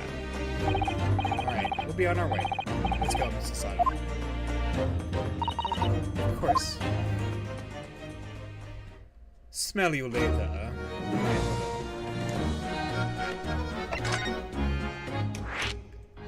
Investigating the scene again. Gina. Scene again. Oh. Oh, that's like... We can ask her to investigate the scene over and over again. I see. Apparently, we can put her on the stage now because the forensic investigation team won't work. Can you do anything, Gina? In your capacity as Inspector Lestrade? I'm locked down here now. I'm just training, ain't I? Nothing I can do. When it suits you, yes. Okay, so that's just that. So we have the forensics lab and Madame Tussbooks. Let's go to Madame Tussbooks. 23rd October, Madame Tussbooks. Oh my, no wonder it's called the House of Horrors. I'd like to turn my heels and go straight home, via the confectionery. Being scared makes you crave sweets? I can understand that. I was looking forward to a reunion after 6 months away, but there's no sign of Mr. Sholmes anywhere. That's strange. He should be here investigating the abduction of the waxwork. Well, I suppose we'll just have to come back again later.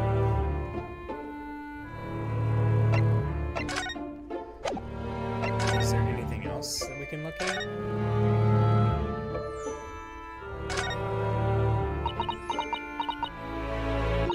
This one's posture reveals his weakness.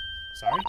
The killer's stance leaves him wide open to attack. I'm quite sure I could see him off. With a Susato takedown, then a Susato squash, and finally, a Susato smash. Right. And if that doesn't render the culprit unconscious, a Susato slam should finish him. Susato slam? Oh, I'm sorry. It's rather hard to explain. Leave yourself open slightly, and I'll demonstrate. Absolutely not.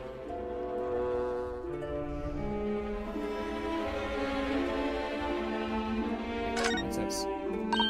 Ah, there's a step ladder there. Look. Oh, yes. A step ladder. I think perhaps we should let the proprietor scientists know that someone's left it out. The stepladder, I mean. Is something wrong? Why do I feel as though I just managed to sidestep an argument? I got an achievement for that called the top rung. Nice. It's definitely a stepladder, okay? For having wrung your hands through every debate about ladders and stepladders. Nice.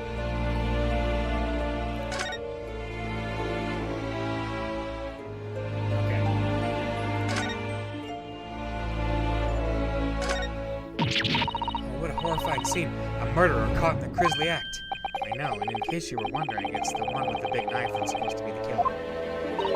I don't think anybody would be in any doubt about that, surely? And did you know that according to the description, the bathtub at the back has no particular significance? What? Really? I would have thought it was meant to show that the killer also worked in a bathhouse peddling criminal wares. Aha, we have a new theory.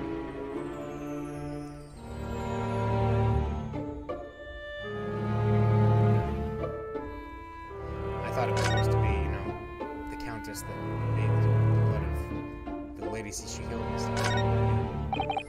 Ah yes, the heavy curtains in the middle of the house of horrors. Whatever's on the other side of them, you just know it's going to be terrifying, don't you? The sign says it's the Madam Monte's special exhibit. As soon as you have to pay extra to go inside. You know, can you believe that? More money? As if we haven't been scared enough already. It's not my doing, Mr.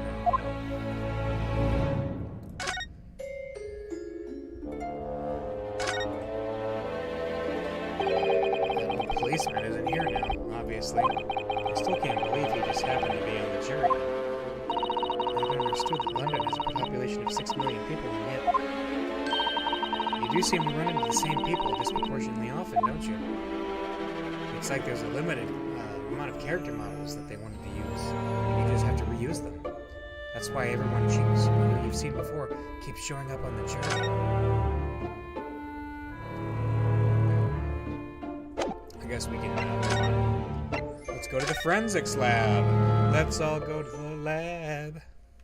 See what's on this lab. 23rd October, Forensics Laboratory.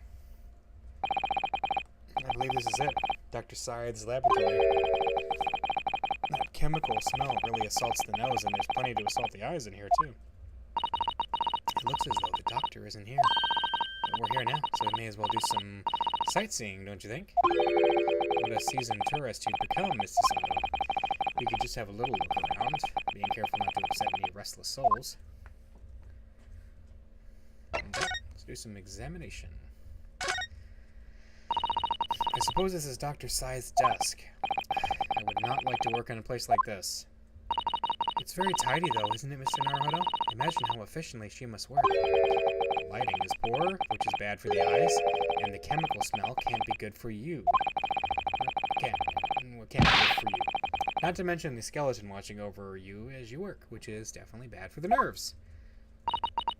Well, yes, those are valid concerns, I suppose. I can just about cope with a one-eyed Daruma doll watching over me, but that's all. A table and a set of sharp tools. When you consider each in isolation, it all looks quite innocent. So why is it that when you put them side by side, they seem so horribly disturbing? It might be best not to ponder it too deeply. Seeing the large tome that's open on the desk does make me wonder, though. How could anybody concentrate on bookwork with this acrid odor of chemicals in the air? You'd either have to have a cast iron constitution, or a really terrible sense of smell. Those large jars seem to have pale things floating around inside them. I suppose they're fruit liquors or something. Like the pickled umeboshi plums we make back home. Father had jars like that in his laboratory as well. I expect they're human organs in preserving solution, probably as examples of some rare medical condition. Mr. Sato, there are some things in the world that it's perfectly fine never to know about. Ever. Oh. So, as I said, I'm sure they're fruit liqueurs or umeboshi, aren't they? Of course. Look at all those bottles on the shelves in those cabinets. What an assortment of chemicals. Those ones here are labeled highly toxic. Ugh, that's worrying. Because there are also things that look like salt and pepper shakers in there. Oh yes, and they actually say salt and pepper on them. The doctor probably spends a lot of time in this room, I suppose. Perhaps she has meals here sometimes. Life goes on, even when you're surrounded by death.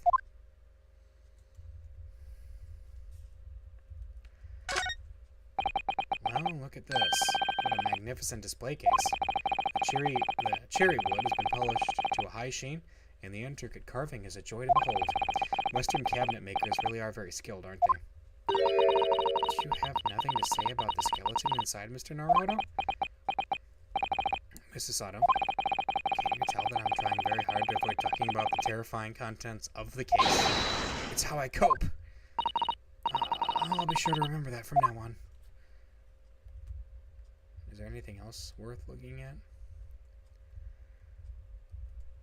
What's this umbrella logo over here? It looks like an owl and a crow up there. I know, and they haven't even twitched since we came in here. Well, no, they wouldn't have. They're taxidermy mounts, Mr. Naruto. Ugh, I was afraid you were going to say that. I'm very hard to tell myself they're just sleeping with their eyes open.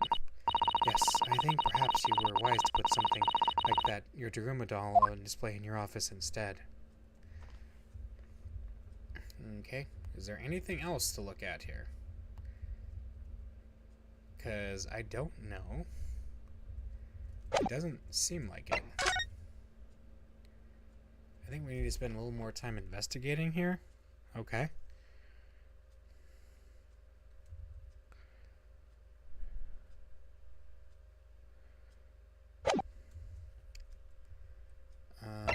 Okay. Oh, there's something. Look at this big, thick book here. Ah, it appears to be an accounting ledger. It's a record of the forensic investigation team spending, I think. Oh? What is it? It's clear that the team purchases various equipment and supplies on a monthly basis, but, well, one entry seems rather strange. Really? In what way? They're buying 500 scalpels every month. 500? They must be working really hard on dissecting corpses. I don't know. Judicial autopsies are only carried out in certain special circumstances.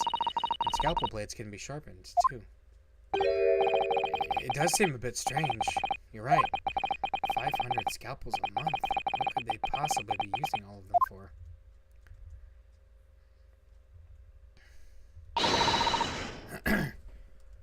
What are you doing? Ah! Sorry. We had something we wanted to ask you, but you weren't here, so... So you thought this sneak around?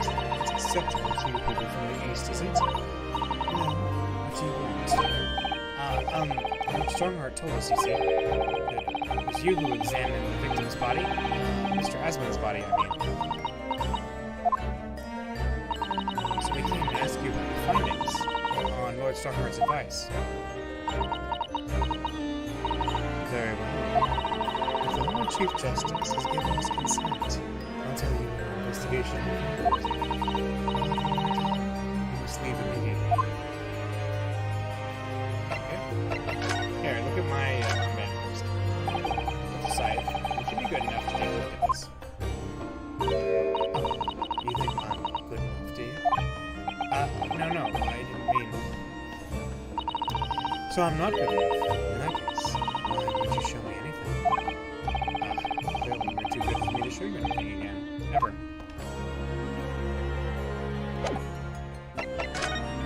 Your findings. So, I want to know what the forensic investigation team determined from its examination of the scene.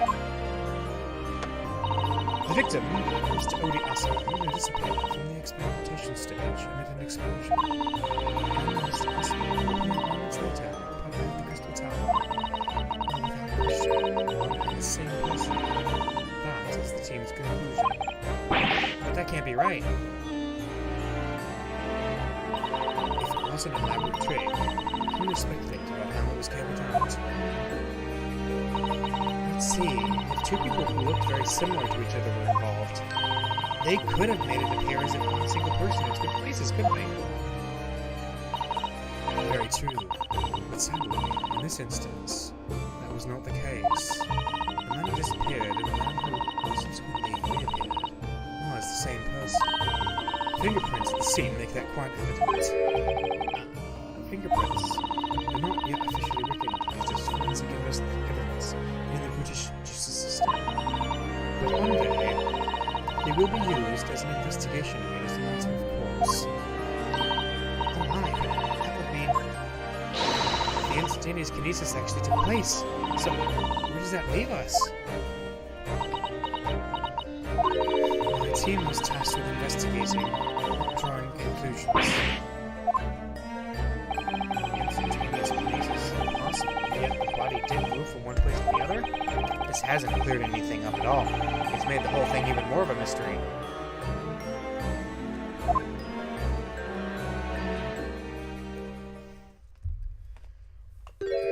What? Mama, what is this? Where did she spring from? And did you just call the doctor Mama? This is a lawyer, dear. Hello. Pleased to meet you. Yes, I'm a defense lawyer. I'm here to rescue now. Mama? Yes. Can I cut this one out? What? I've never seen inside an Eastern person before. I want to know what it looks like. Of course you can't. It's a live specimen, as you can very well see. Boring. I think I just had a near-death experience. Oh dear, Mr. Noah, you're as pale as a corpse. Then let's leave before I'm mistaken for one. Well, that was creepy.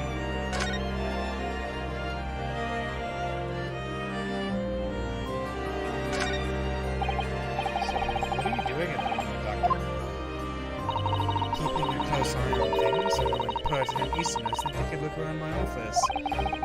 There's such a brilliant Easterners around? How terrible. Yes, you. She doesn't answer words, Mrs. Sullivan. I think perhaps it's time we left. Right. Is anything new at Madame Tuspel's? It is not. Okay. Alright.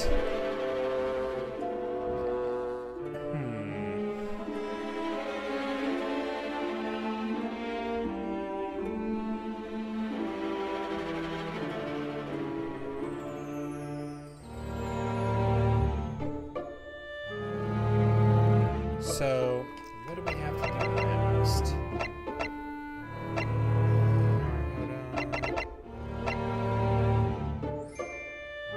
Let's go back to the experimentation stage, maybe.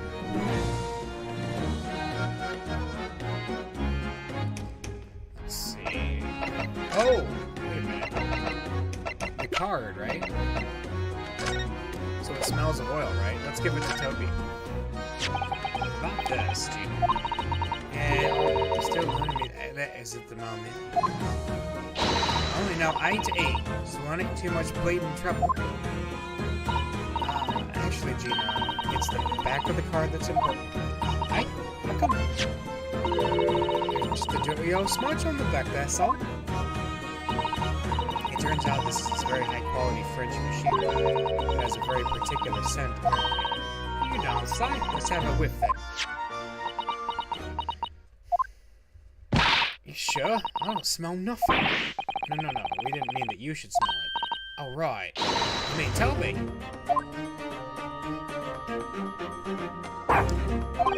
His sense of smell is so good he can track people over the oceans, can't he? Professor Hairbrain informs us that this oil is unique to Mr. Dribber's workshop. Toby, sniff, sniff, sniff. Sniff, sniff. I think he's picked up a scent. So, you mean if he follows the scent of this oil, Toby could lead us to that dodgy Cub's workshop? That's right. That's exactly what we were hoping. Alright then, we'll give it a go. I'll just borrow that. Wait, when did you... It's a pickpocket. it. If I can lead everyone to that Drebber's workshop, I'll be the boss's boss before next week. Oh yes, Gina. I'm sure you'll be promoted. Poor Gregson. Alright then, Otto, leave it to me. Sorry, we're gonna get going after that dodgy engineer cove right this minute. Oh, but hang on. Someone's supposed to be on guard duty here all the time. I'm afraid we can't help. We need to get on with our investigation as well, Gina. Oh, right. Oh well, never mind.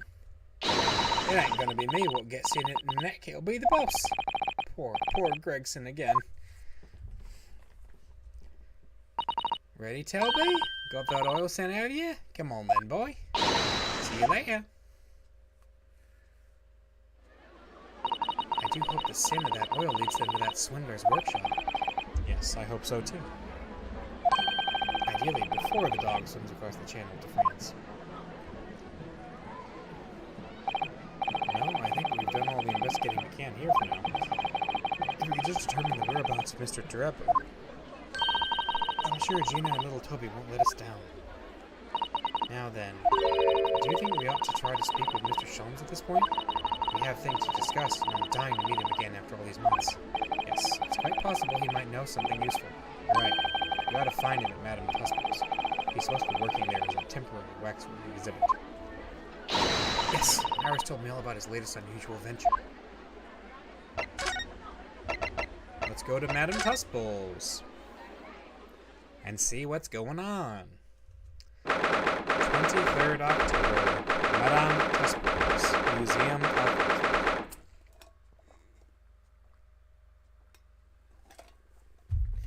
Here we are again, at the House of Horrors. I'm afraid I haven't got used to the place yet. I'd still like to turn on my heels and go straight home, via the confectionery, of course. Soda-san really is after some sweet today, isn't she? Eh! What's the matter? Look, Mr. Naruto, look at that waxwork. I'm quite sure it wasn't there before. Uh-huh. It looks exactly like Mr. Sholmes, down to the very last detail. Uh-huh. What is it? Oh, sorry. I think you'll find the temporary waxwork himself. A friend of my dedicated employee. Oh yes, hello again. It's Ryunosuke Naruhodo. I must say, I am quite spellbound by today. He is a marvel. My precious waxwork is only back where it belongs. You don't mean... But yes, the mystery is solved already. Wow, Mr. Schultz really engaged his brain when he's hungry enough. So, as you can see, he has returned to his habitual duties. Yes. His habitual duties? Others do not disturb.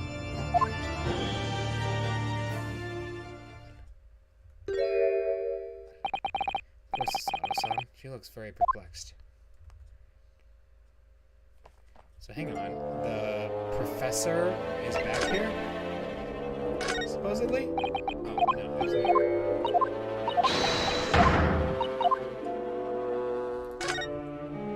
Alright, let's talk to Mr. Sholmes. I really do need to speak to Mr. Sholmes. I'm longing to say hello again. Where is he? I think you might find that he's quite nearby, actually. Oh! What do you... Indeed, my dear fellows, it is I! The world-famous great detective in waxwork, Sherlock Sholmes.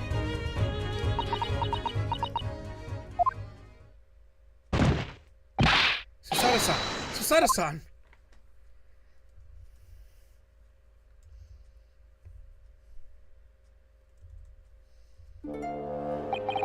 Most humble apologies. I thought I died and gone to eternal paradise for a moment, via London.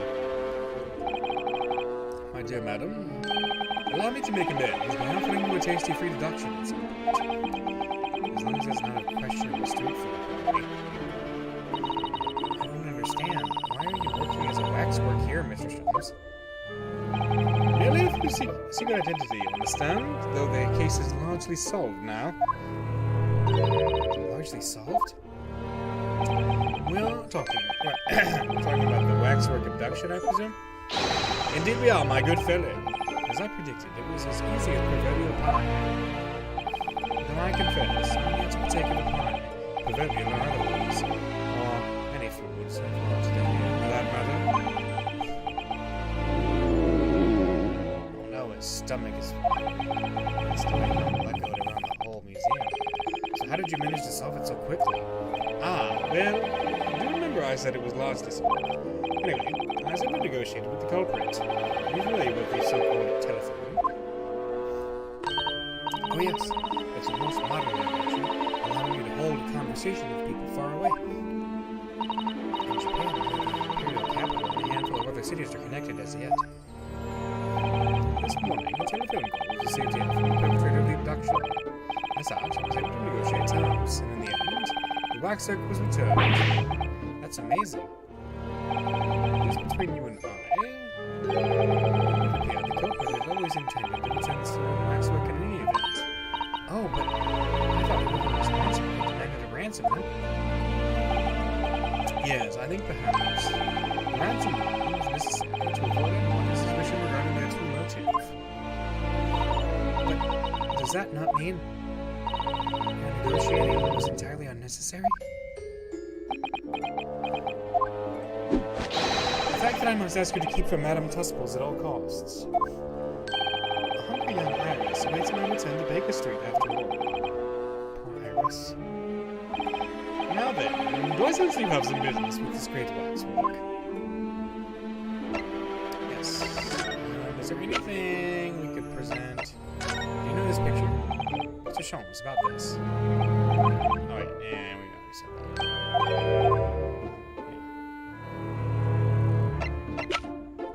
I think we're good there. So let's talk about Enoch Drebber.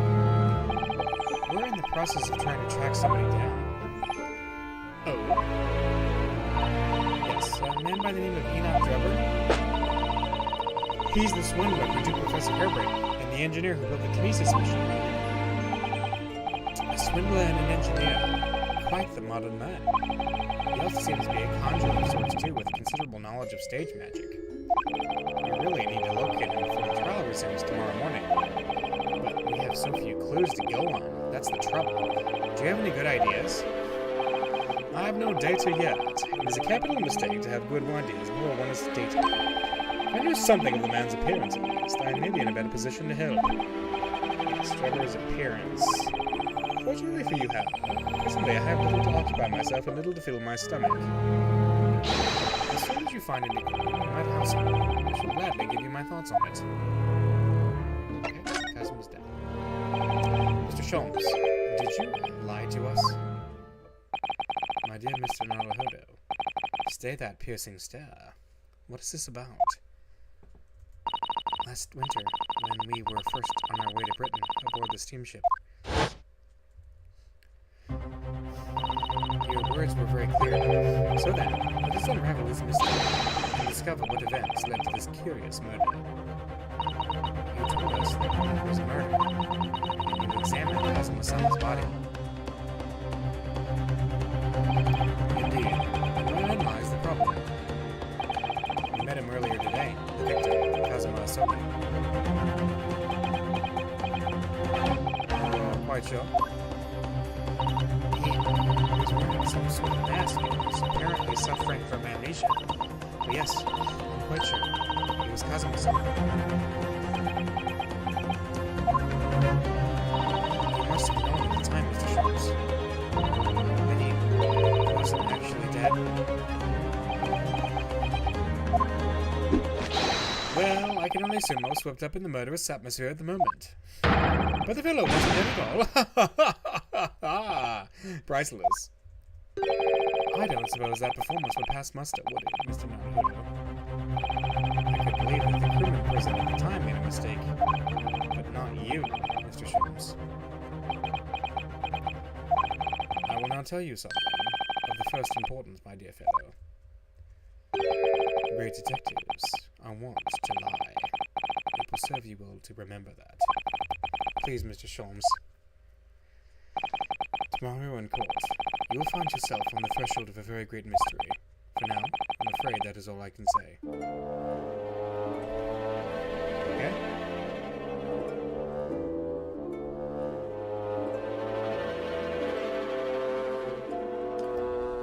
Interesting. But he did say if we have any evidence, we could show it to him. We could. Is there anything of interest here? Let's see. This is kind of interesting. Look here, Mrs. Sato. Oh yes, the wood's cracked and broken. I suppose because it fell from such a height? Yes, from the height at which the balloon was flying down to the crystal tower below. It fell about 30 feet, or 9 meters. Leaving the man inside tragically dead. Okay. Crashed down. So that updated the... Okay. Got the balloon photograph, which is too huge. We got the distinct handle. I got that covered. Autopsy report. Now, could we show this to you? Mr. Sholmes, would you cast your eyes over this photographic print? It's of Mr. Enoch Trevor, the face of the engineer we seek. All Englishmen look broadly the same, of course. Looking at the photograph won't be particularly instructive. Are you alright, Mr. Sholmes? Yes, forgive me. Very interesting, this. Very interesting indeed. What's wrong, Mr. Sholmes? You've turned quite pale all of a sudden.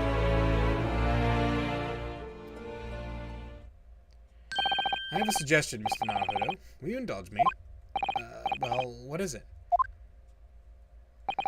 As I explained to you when we arrived, the missing waxwork has been returned, and I personally reinstalled it in the exhibit from which it was taken, behind those thick curtains.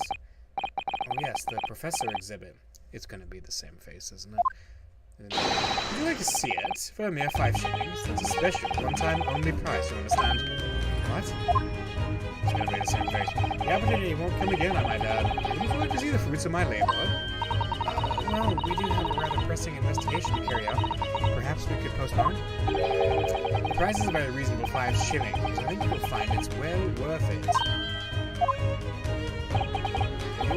Are you being quite serious, Mr. Sholmes? Surely you need only look at my expression to ascertain if this is seriousness or silliness. I can never tell with you. That's the point. Very well. It couldn't hurt. Here's your 5 shillings. Gratefully received. So, the special exhibit waits behind the curtain. I invite you to use this your leisure.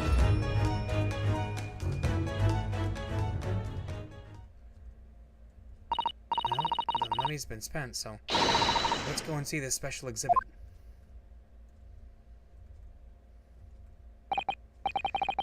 Through those heavy curtains at last. Here we go.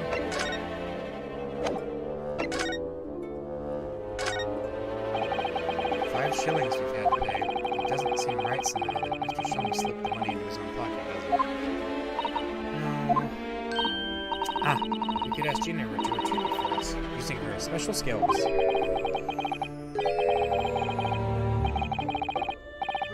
Pickpocketing police officers and diddling detectives is what makes it crazy. Not to mention demigod prosecutors taking the law into their own hands, or chip-loving inspectors.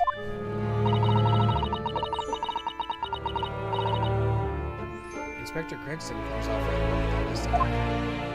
Yeah, kinda does. 23rd October, Madame Tuspel's special exhibit.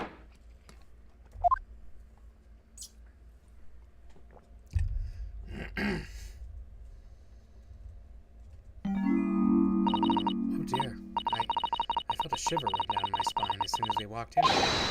Mrs. Sato, I say we turn on our heels and go straight home via a really big confectionery. We certainly can't do that. We've paid 5 shillings already. True. Actually, now I'm looking closely. We've paid good money to see an exhibit that's clearly incomplete. The nerve of the great diddling detective is far more terrifying than anything else in this place. This must be what Mr. Sholmes meant when he said the case was largely solved. Be that as it may, Mr. Sholmes heavily implied there'd be a clue about the engineer in here, didn't he? But where? Because we've paid 5 shillings, let's do 5 shillings worth of investigation, shall we? Yes, we get what we paid for. Is that fear or frustration that's making us satisfy his first time? Examine. Who's this? This part of the exhibit is just as disturbing as the rest. It looks so real. It seems to be a young man in a white overcoat. And he has a large shovel in his hand, too. Perhaps we should investigate in a little more detail.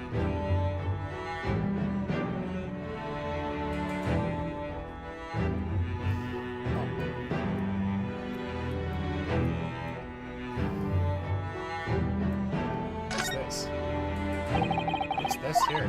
Well, this would appear to be a lens in the middle, so I believe it's probably a camera. But it's so small. British technology is incredible, isn't it? I mean, what about Mr. Sholmes' skin lens?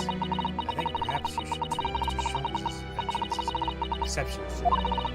But anyway, why would the man be in a graveyard at night with a camera? Perhaps he was trying to capture the moment that dead body came back as a ghost on film. Borrow this for a little while. A camera from the neck of the wax square. By looking at the photographic plate inside the camera, we can see what picture was taken. What's a photographic plate? It's a piece of glass coated in a special emulsion that reacts to the light coming in through the lens. If we open the cover at the back of the camera, we should find it. Let's have a look. You should see yourselves as well. Your eyes are shining. You really do like machinery, don't you? Alright, so we'll have to look at that. Is there anything else to look at in this guy? What a large shovel. He's holding it rather ominously, isn't he? What on earth was the man doing with a shovel in a graveyard in the middle of the night? Mr. Sutter? Yes? That's a spade, isn't it? No, it's a shovel. No, shovels are for digging. That's for scooping up loose material. It's a spade. We've been through this, Mr. No. It's a shovel. No. Although, we haven't considered trowels. We've allowed ourselves to be distracted, I feel. Perhaps we should concentrate on what the man was doing with the inventory. So we're gonna bury the hatchet? You're right, then. What was the man doing in the graveyard in the first place? That's the real question. Okay. The light. That's quite a large lamp the man's carrying. Or is it a lantern? It's not unlike the Japanese Chochin paper lantern, actually, isn't it? Lamp, lantern, Chochin. The point is, it casts very little light. To be walking alone in the graveyard at night like this. Well, I certainly couldn't do it. I'm not sure I could visit a graveyard at all, even in broad daylight, to be honest.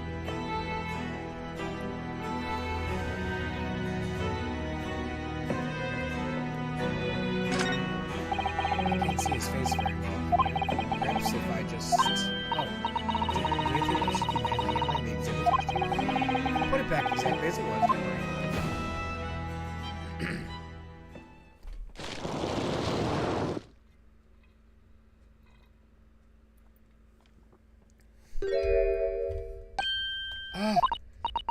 What on earth? How can... I don't believe it. A black monocle. Mr. Miyamoto, is it possible this man is... Yes. It's Enoch Drebber. The color of his hair is different. It's unmistakably him. Oh. Indeed it is. Mr. Sholmes. This man is the subject of your present hunt, I believe. Yes, that's right. Just who is this man? Why is he here in this exhibit? Why does the convict have no head? The head was missing, and the revolver was returned by the thief who stole it. What a surprise. So then the case isn't yet solved, is it? Did I not say so myself? Largely solved, in my words, I believe. But I must locate the missing head. Too sweet, as Madame would say, or I'll be in grave trouble. A very hungry Iris waits my return to Baker Street, preferably with rations. Ah! Do you know, though, something about this room is strange. Strange? What do you mean? Well, the displays in the House of Horrors are supposed to depict real events, are they not? Indeed they are, Mrs. Otter. Do go on. And as terrifying as they are, the scenes in the other exhibits are believable. But this one... This surely couldn't ever really have happened, could it? I think it's time I educated you a little about the nature of the incidents involving the professor 10 years ago. Okay. Right, we have another creepy sector. I believe I told you a little about the professor yesterday, did I not? He took the lives of 5 victims, one being either a member of the aristocracy or royalty. They were attacked by an enormous hunting hound and the third to from their bodies. Oh gosh, an enormous hound? Awful. After taking the life of his first victim, the killer was apprehended. It was a case of unprecedented magnitude and ruthlessness. Accordingly, the professor was tried in a closed court, and members of the public were permitted. Closed court? Assuming the professor's identity? As you surmised, my dear fellow, his identity was never made public. Naturally, he was found guilty, and was summarily sentenced to death by hanging. He was buried in a grave at Lowgate Cemetery, which adjoins the grave of the person who had been held. However, that was not the end of the affair. Oh. The very night that he was buried, the convicted man came back to life. Came back to life? He clawed his way out of the ground and emerged into the moonlit graveyard. The exhibit here depicts that very scene as described by the sole witness to those chilling events. There was a witness? But of course, my dear fellow, it was none other than the young man in the white overcoat. He saw it happen. Or maybe he is the professor. Okay, so I thought the professor was going to be Enoch Drebber, but Enoch Drebber is the academic who found the professor, supposedly. That's interesting. The young witness. So this is a waxwork model of Enoch Drebber. 10 years ago, the convicted professor, even egyptian and buried, emerged from his grave in the dead of the night. The sole witness to that unimaginable scene was this young man. From appearances, I would say he was about 20 years old. It's so horrifying. Scared of his witness, the young Drebber ran to a nearby police station to report the incident. The sheer terror he had seen is said to have turned his hair white overnight. As shown in the photograph we have of him, his hair is completely white. For the following few days, the story of what he'd seen was on every front page in the capital. The public was frantic for every last detail about the killer who'd come back to life. As you've seen, the exhibit was even created here at Madame Tusper's. I can quite understand why the man's hair turned white, certainly. What I don't understand is what Mr. Drebber was doing in the first place. In a lonely graveyard in the middle of the night. Yes, what was he up to?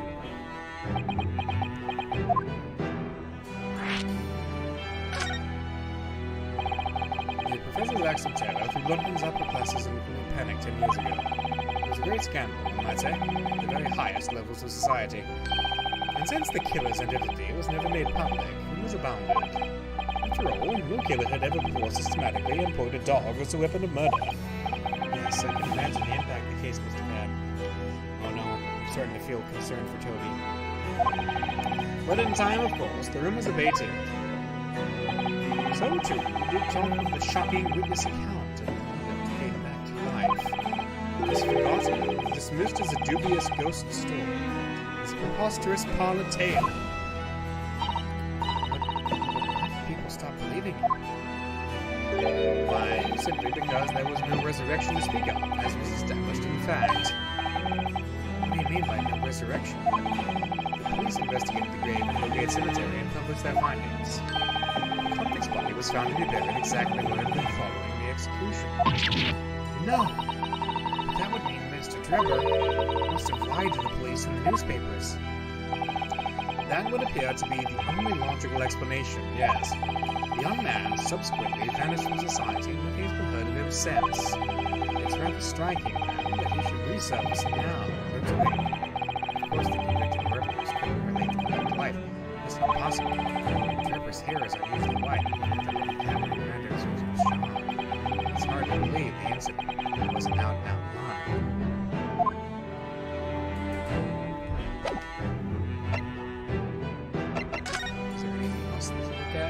I'm going to take a quick break, and we'll continue.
look around.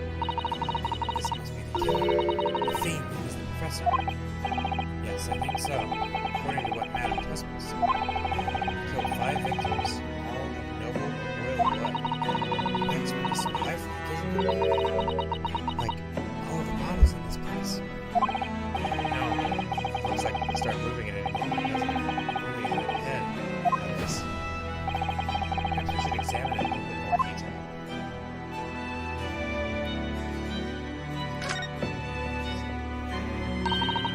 So this is the kidnapped man. Yes, the so-called professor. And perhaps his head was chopped off by a guillotine. Unable to move in peace, he emerged from his grave as a headless ghost. Such terrifying ideas in society.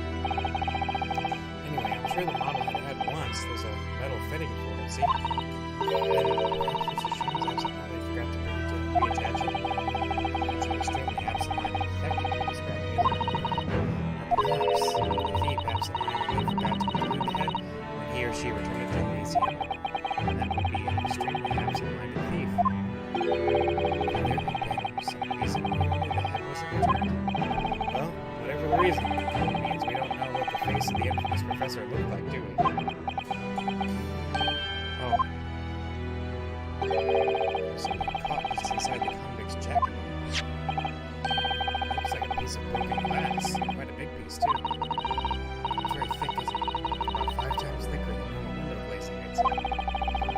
Where such a thick piece of glass had come from, I wonder. I suppose it was made thick to increase its strength. Why? Perhaps because the glass had expanded into a wide area, such as in a big building, for example. We've seen a large glass building recently, haven't we? And some of the glass was broken, too. We don't mean exactly the Crystal Tower in the great exhibition. Why would glass from the Crystal Tower be lodged inside this waxworks jacket? It makes you think, doesn't it? Like a realistic, yeah, it was used.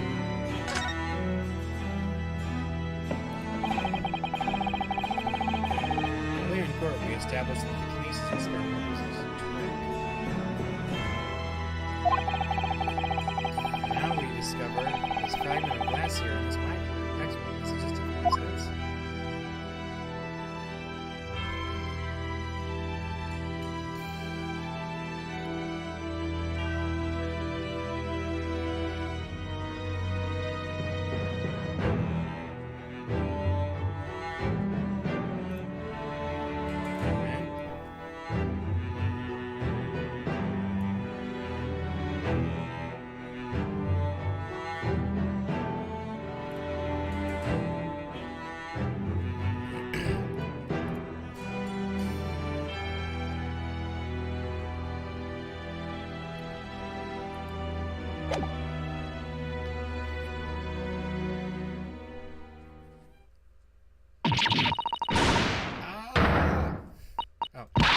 What the bleeding no, Anna?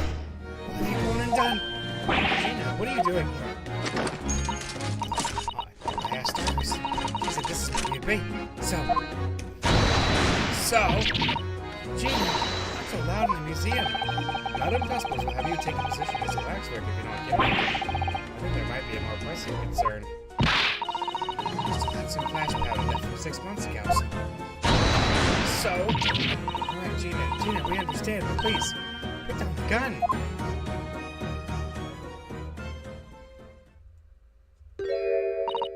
Sorry, I got scared.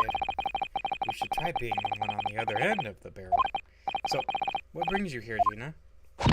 What brings me here? What do you think? We found it. We found that dodgy cove's workshop. What? You found Drebber's workshop? Yup.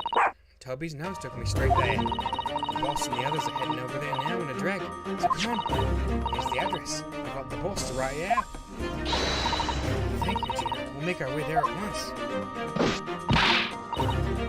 Alright then. See you there.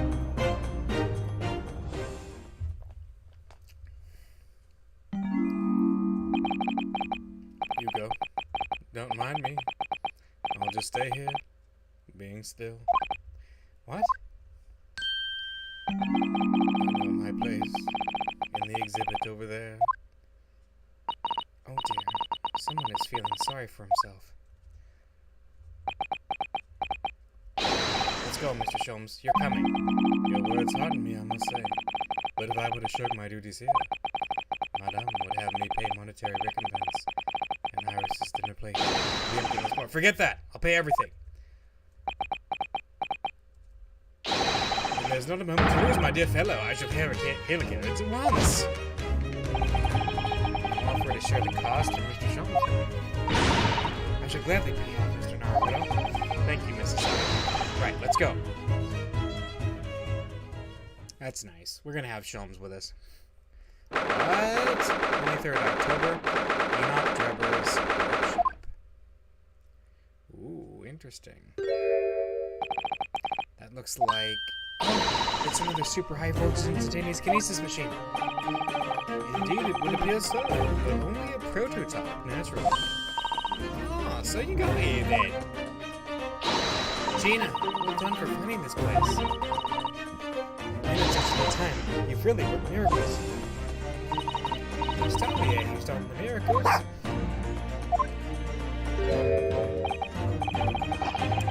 You'll always show up before that. Hello, Inspector. That's one knitted brow. He looks like he's eating a lemon, not a bag of fish and chips. So, Inspector, is there any sign of the engineer? Sadly not. We didn't find a soul in here. Oh, where's she? Well, thank you for letting us know about this place and giving us the chance to investigate. You know what Janie tells me? We only found it thanks to a clue that you lot turned up. Say good purpose with a debt of gratitude paid now, would I? Thank you. Anyway, I hope you'll stick around here and get cracking. Van Sykes and the forensic investigation team are on their way here as we speak. Them again? I imagine you've got the picture by now. It's up to you, Corley, the lawyer talks. Right. So then, my dear fellow, let's turn this place upside down if we have a chance. And you, shovels.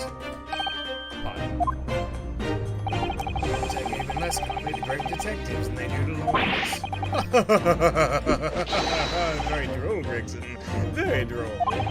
But you may consider me an inconspicuous waxwork model. Right, let's see what we can find in. Alright.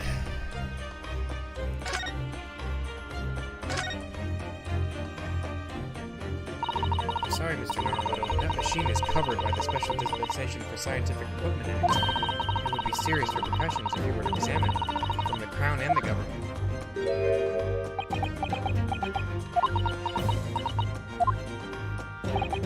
Well, those two don't seem to be holding back. It's quite hollow inside. No working parts or devices of deception to be seen, my dear fellow.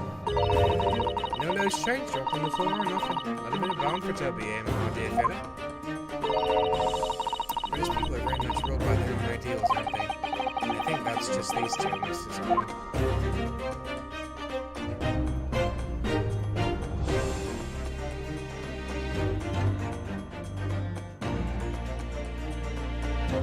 Okay. Ah, this appears to be most interesting. Yes, most interesting indeed, wouldn't you say? It's an impressive-looking back massager, that's for sure. No doubt that if you hit your shoulders a few times with that, your aches and pains would soon go away. It's a Royal Society trophy for excellence in service. A young scientist could wish for no higher honor. Ah. Would you like a massage? No, I'm fine, thank you. I had no idea it was such a grand thing.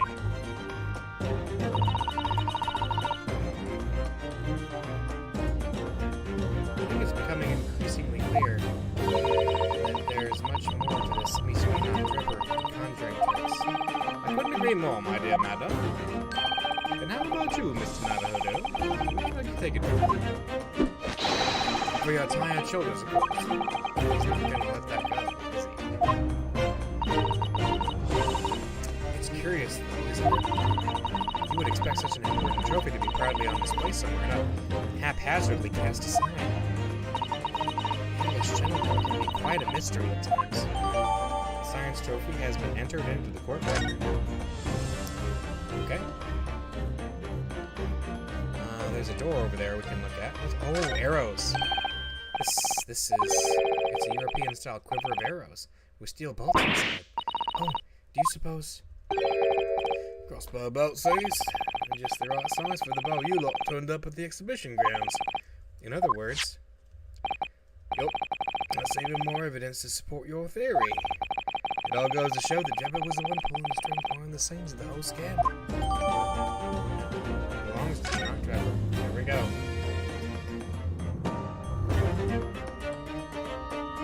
What's this? What on earth is this? An aeroplane, Mr. Naruto. One day, scientists believe it will allow humans to fly freely in the skies. Is that how the trick will be described as it?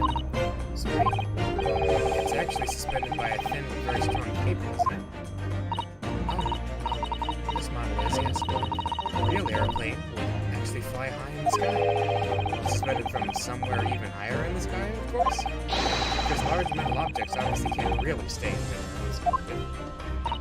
So to you, the solution is ever taller towers?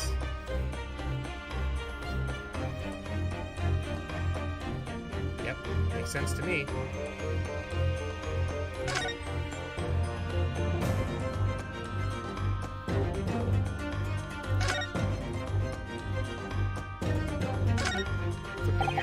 This door doesn't want to open. And looks like it's got a pretty hefty lock on it. There's a specialist locksmith on the way over from the yards. Hands off till he gets here. Permission, Inspector. I could have that lock open in less than a minute.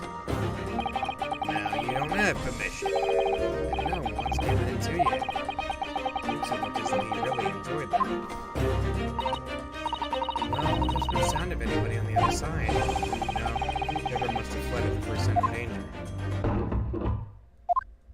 What? Oh, is something wrong, Mrs. Sato? Well, I thought I heard a noise from the far side of that door. Well, Gina, did you hear it too? Yeah, I heard it, no? What'd you reckon, Toby? Right, mind the grease.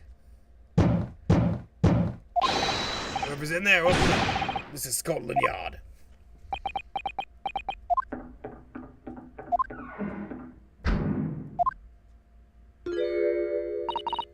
Oh, someone is in there.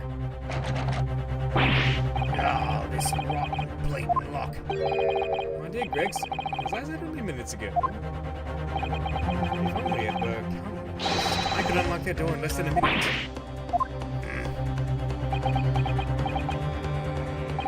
Fine, I'll take the rap for it. Let's get us through the blasted door. There, may I take it? Confused minutes with seconds, I think. That was of the essence, I feel. What are we waiting for? Nothing forward, I suppose. This is an emergency. There's a strong possibility that beyond that door is the engineer you all seek. Be prepared for action, my dear fellow. Yes.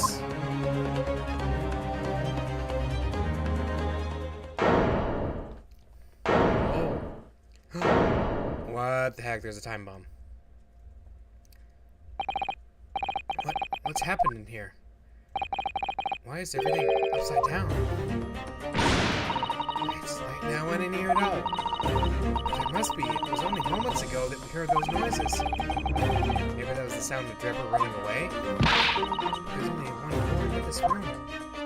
And no windows that could afford an escape route. Those skylines are too high. So why are their feet up? Footprints. What's that up there? Are they footprints on the ceiling? Blondie, what are we in it? Time bomb. Looks like someone's trying to burn something in a hurry. Oh, that looks like a set of blueprints. That Professor Hairbrain's bomb in the machine, is it? Blimey! These. There's no need to monkey about trying to investigate all that scrap metal. There is something of great interest here, too. This rope. It's lying on the floor at the foot of that pillar. What's significant about that? Never mind. You see, what you don't observe, Mr. Naruto. You must investigate the entire room thoroughly and before the investigation team arrives, too. I want to know about this bomb here. Mr. Schultz, have you found something? I'm Mr. Nalahodo, yes, and point of fact, something rather fascinating to make this. Now, let's see. I've never seen anything like it before. It looks like a bundle of thick cigars wrapped up in a large watch me, but ah! Mr. Sato, what's the matter? That's a... Surely that's a time bomb, isn't it? What? Did you say? A time bomb? Sorry, but... What is a time bomb, exactly? You truly are one of a kind, Mr. Nalahodo. I'll take that as well. You don't know nothing, do you? You haven't got a clue what it is either, haven't you? I invite you to consult a dictionary later. But this particular specimen is no time bomb, though I confess it has a very similar appearance. Oh, well, thank goodness. But then, what is it? I see. So that's it. Goodness, Mr. Sholmes, have you seen to the heart of the matter? There are times when I consider my lot most unfair, for I'm fated never to know what feels to flounder as you do when a puzzle presents itself. Oh, I know that song. We're coming up to a great deduction, but I've learned to accept the hardships that come with being a great detective, Mr. Sato. I feel the great deduction coming. Aha!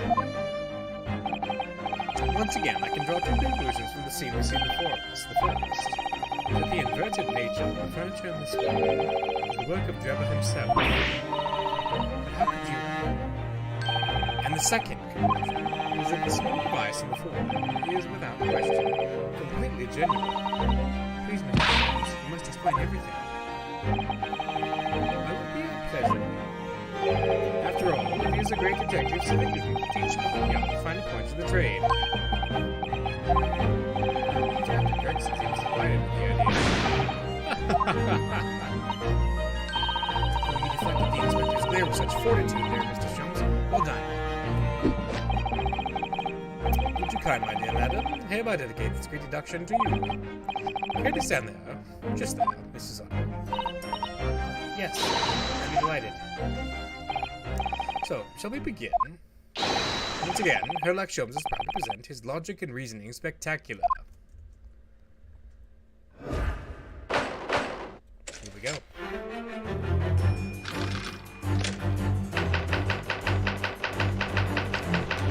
Topic 1. Flip It's plain to see that this room is in complete disarray. The bed, the table, the shelves, the lamp, everything is upside down. Almost as if every item in the room had until recently been happily positioned on the ceiling, before falling straight down into the floor.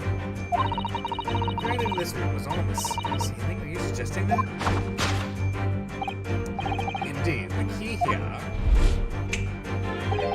is gravity. It appears that technology has at last succeeded in freeing us from the great pull of the Earth. The gravity in this room was reversed and then suddenly restored to normality. Goodness! The inverted furniture clearly revealed the truth about the part gravity played in this whole business. I quite understand your skepticism, Mr. Sutton. I too was incredulous at first. However, my conviction in my analysis was cemented when I observed this. An anti-gravity device, almost identical to one that featured in a dream of mine the other day, in fact. Why does it have a clock on it? Most relevant question indeed. It is a timing device that controls when the gravity direction will switch. There was clearly a requirement for the engineer to be able to restore gravity automatically, and the commotion we heard earlier from the other side of the door was the moment the restoration occurred. Yes, the reason why everything in here has been turned upside down is because of this anti-gravity device. So you see, we need to look no further to explain the state in which we find this room. The direction in which gravity acts in here was reversed by Mr. Drebber, before being restored to normality in an automatic fashion sometime later by the timer device. I I have witnessed precisely this scene in a dream I once had when I fell out of bed. Because gravity was reversed. Yes, that makes total sense to me. Topic 2. Missing engineer. Now, let us consider the next conundrum. What is our engineer friend's aim?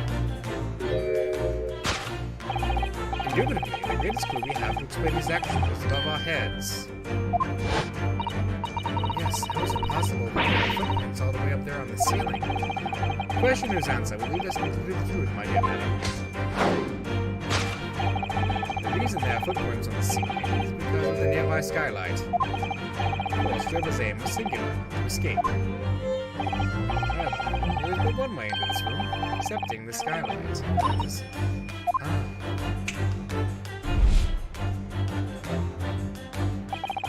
By inverting the gravity in here, Trevor was able to fall to the ceiling and make his escape via the otherwise inaccessible skylight, leaving those footprints behind on the way. The ceiling in here is very high, Mr. Sholmes. If the gravity reversal was sudden, wouldn't Mr. Drebber have fallen over the ceiling rather violently?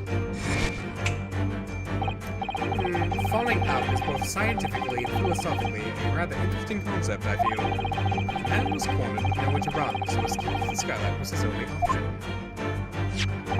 You may recall that I found this in a room earlier, which I believe offers a solution. Oh, the rope. To reach the intended destination, put it into this rope. By anchoring one end of the rope, the man was able to lower himself safely to the ceiling. Which explains how Trevor was able to escape this room before our arrival. We reversed the pull of gravity and fled via the skylight. And personally, I should very much like to reverse the pull of gravity again now, just for fun. Alright. He escaped via the skylight. Thus concludes Sherlock Holmes' great deduction of this topsy-turvy puzzle.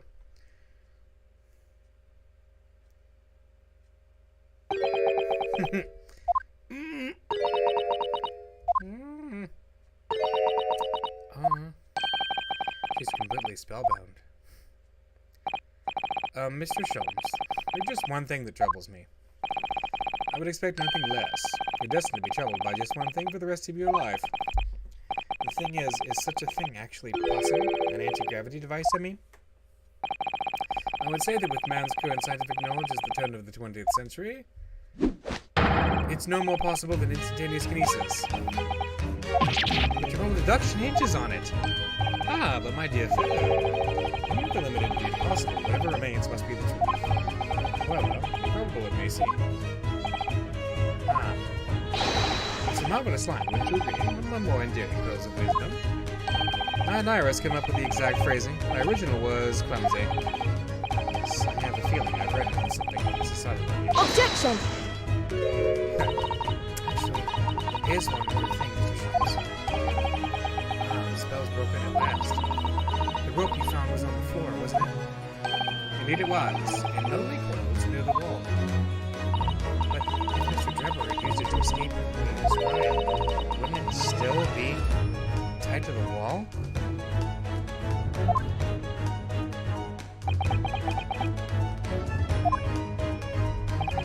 Mystery is inevitably unraveled in the end, as I think you'll find, he wrote. And there's evidence of such. Whenever you look at the mystery faced in this room, how skillfully unraveled. The argument is as circular as the coils of rope. I think perhaps we need to give Mr. Sholmes the usual little helping hand. I'm sure with some minor corrections, the great detective's great deduction will lead us to the truth. Yes, you're right. We must do it quite quickly, before Enoch Trevor gets too far away. If you're ready, then let us resume. Sherlock Holmes' Logic and Reasoning Spectacular.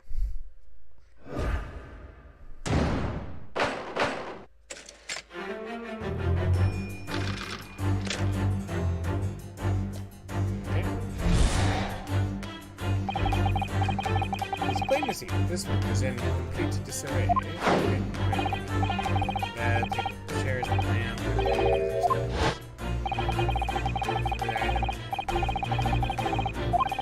Ceiling.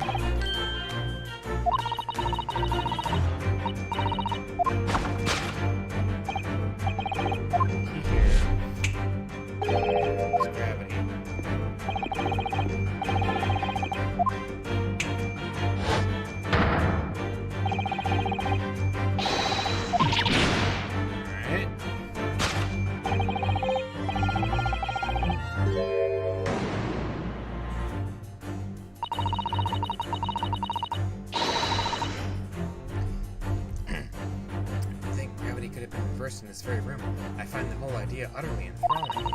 Only Mr. Sholmes could conceive of such an explanation. But the man himself admitted it was a scientific impossibility, so...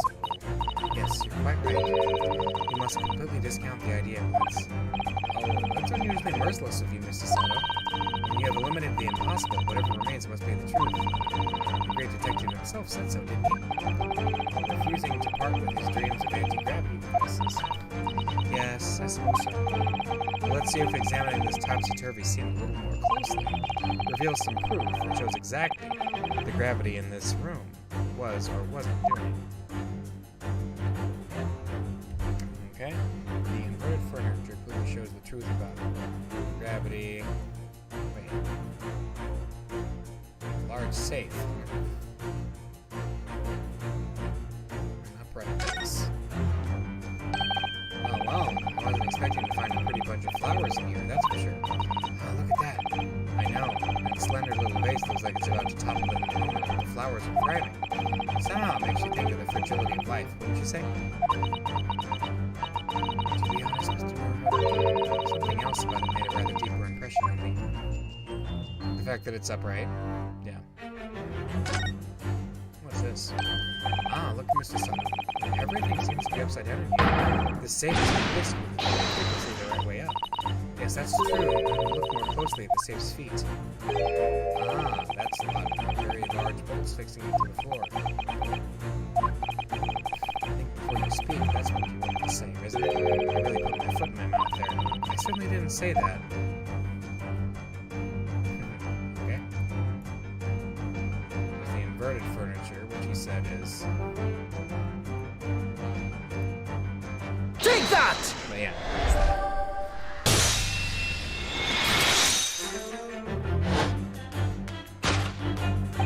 The upright vase clearly reveals the truth about the part gravity played in this whole business. On my word, Mr. Nobunaga, you've surpassed yourself by completely turning my argument on its head. Trying to impress your assistant yet, perhaps? No one is trying to steal your spotlight here, Sholmes. Trust me. As you rightly say, you know what appears at first glance, the furniture in the room is upside down. There's this unassuming, slender distinct keenly to attention. Unlike the large safe, there's nothing affixing it to the floor. And it's the exception that breaks the rule. In short, much as it pains me, the gravity of this room was never inverted at all. My deepest sympathies for your loss. Oh, poor Mr. Sholmes. But the show must go on, so let us continue with our deductions. Now that we know this contrivance is not in fact an anti-gravity device, there remains but one other possibility. You don't say. Someone deliberately turned over every piece of furniture in here. Which might sound obvious, but leaves one mystery very much unsolved. Namely, why would anyone choose to do that? Quite. Naturally, there's one explanation. Yes, the reason why everyone in here has been turned upside down is because of the anti-gravity device. Oh, wait a minute, that doesn't work anymore. He's absolutely determined that this device must have something to do with it, isn't he? I'm afraid the lure of an exciting scientific explanation is too strong. There's no doubt that somebody did this. Somebody turned all this furniture over. So whoever did it must have had a reason. I'm afraid nothing comes to mind at all, though. Let's look around and see if the answer presents itself. Let's just do that. Wait. Safe combination. Look, there's something written on the other side of the sign. Oh yes! Safe 432582. As in safe and secure. As in secure, lockable box, I think. Admittedly more likely. Well, there is a large safe bolt on the other side of the room, so yes. So you mean this number would let us open it? I wonder why it's written here, though.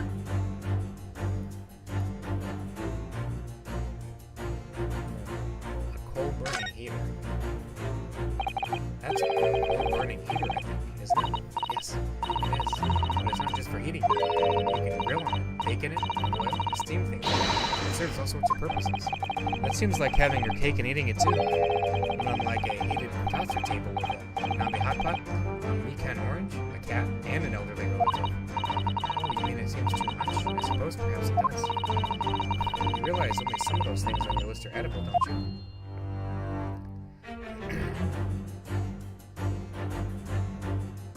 Okay. We will present the safe. Take that!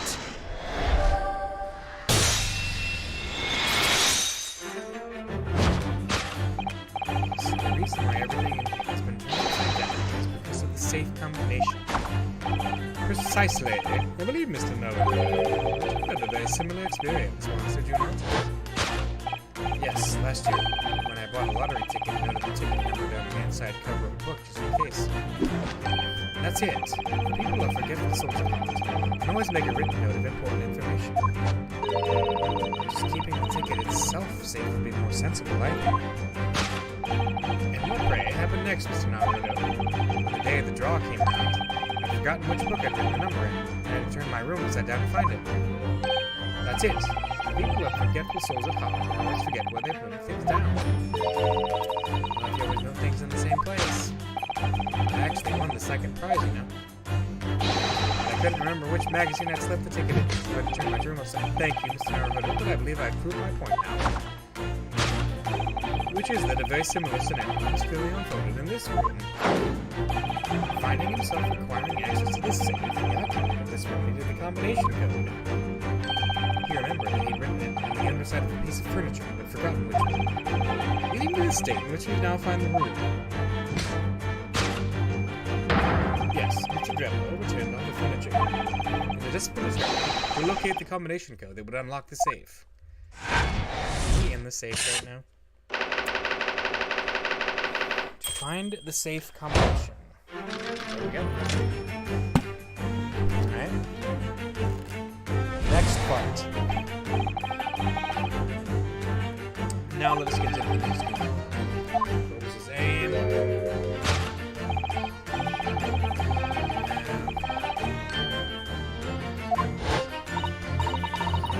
Yeah, the footprints on the ceiling.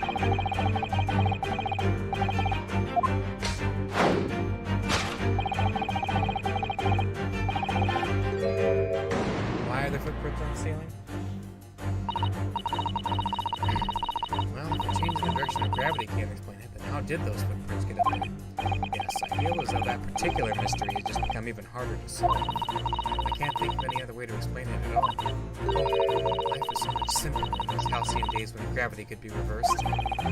Minutes ago, those halcyon days never existed in the first place. Now, I suppose we must simply put our faith in Mr. Sholmes and observe the area in more detail. Putting our faith in Mr. Sholmes is what gets us into these situations in the first place. Because of my skylight. Aha! Oh, balloon with shoe prints. This is a gas balloon, isn't it? It's tiny, but it does seem to be a real balloon. Yes, I think you're right. I think it's helium that's keeping it up. A green gas balloon. Why does that seem to ring a bell with me? See, there are footprints on this balloon, too. Yes. Surely that's a clue, isn't it? Though what it tells us, I'm not sure.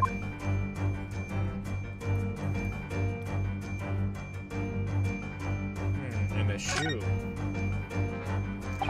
It's hard to believe, but there's a shoe up there, too. Look. Oh, yes, and there are more footprints in this little balloon, too. Perhaps the shoe was thrown up there and became lodged, do you think? If so, then judging from the number of footprints, it must have been thrown up several times. Why would anyone be throwing shoes up in the ceiling? Oh dear, that's beyond me, I'm afraid. Let's see.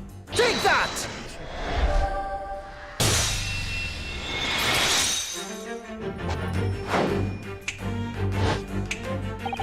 The reason there are footprints in the ceiling is because of the nearby shoe.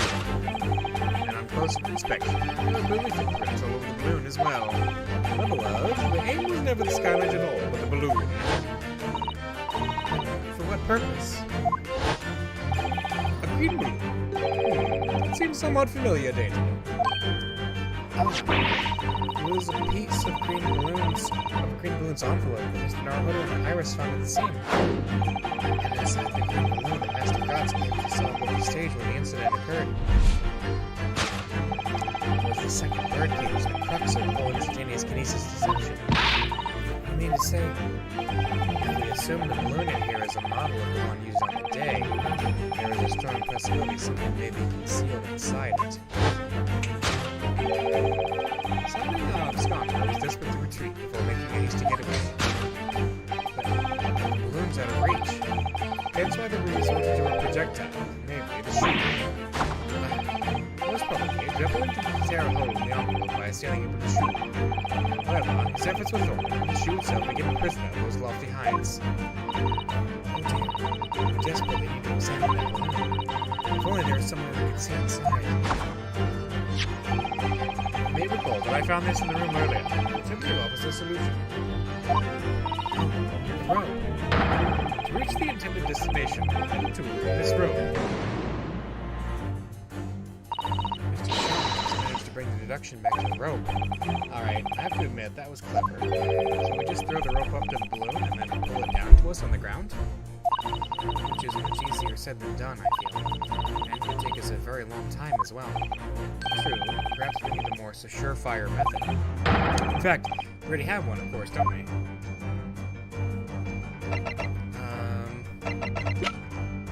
Oh, the crossbow. Take that!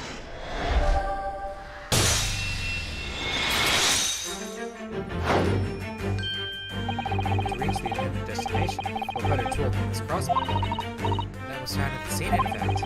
In all likelihood, belongs to Mr. Trevor. Imagine we brought it with him that day.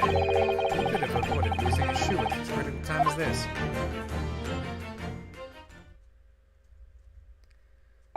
So, shall we? Your curiosity is deeply stirred, no doubt, my dear fellows.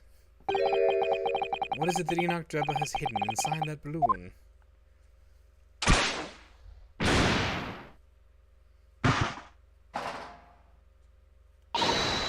Ah! What the? A waxwork? Indeed it is. A waxwork head inside a metal mask. The mask that is shut tight and fastened with a strong and quite impenetrable lock. So we can't see your face inside, it means. Just a moment. This is the head of a waxwork model? Is that right? Oh goodness. I see you've joined the dance, Mr. Saka. Excellent. Of course, this waxwork model, the case of the abduction of Madame Tuscal's model that you largely solved, was only the head of the show that was still missing. Indeed it was, but I believe Madame Tuscal's will not have to settle a sizable account with me. This, as you have now surmised, is the head of the infamous professor. Yes, but why is it here? This conclusively confirms my suspicions. The man responsible for stealing the professor from Madame Tuscal's and returning it, since here today, was none other than Enoch Drebber. This is incredible. Professor Harebrain's case and the waxwork abduction, they're inextricably linked by Enoch Drebber's workshop. The waxwork head has been added to the court record. Nice. Well, it appears our logical pleasure cruise has come to an end, my dear fellows. All that remains is, yes, to speak with the architect of this adventure. The architect? You mean Mr. Drebber? As it seems quite impossible he escaped via one skylight. Obviously, the man will still be here in the room. What? And his location should be abundantly clear. If you simply reflect on the journey we've made together during this deduction. Enoch Drebber is right here, somewhere in this room. So, Mr. Norahoda, will you do the honors? Yes, of course. He's in the safe. Mr. Drebber's hiding place must be,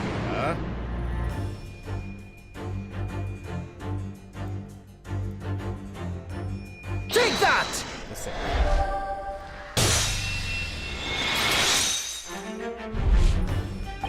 Before we gained access to this back room, we heard noises from in here. Which tells us that the engineer was still in the building at that point in time. He was in fact searching for the combination to the safe. And possessed for time, made no attempt to look at the furniture to overturn the process. Which indicates that this search for the combination happened very recently indeed.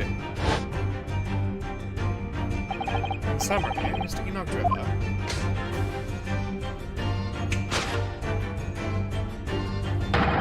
is at this very moment inside the safe. This concludes Sherlock Holmes' great deduction of this topsy-turvy puzzle.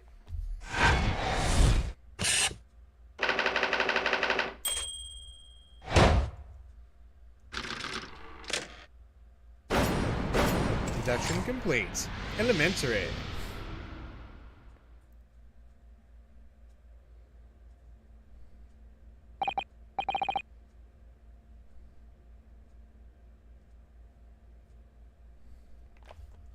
So, Mr. Naruto, I think perhaps it's time we ended this game of hide and seek, don't you? By opening the safe, you mean? What else? Let's see. The combination was 1432582. I knew that. All right then. Here goes.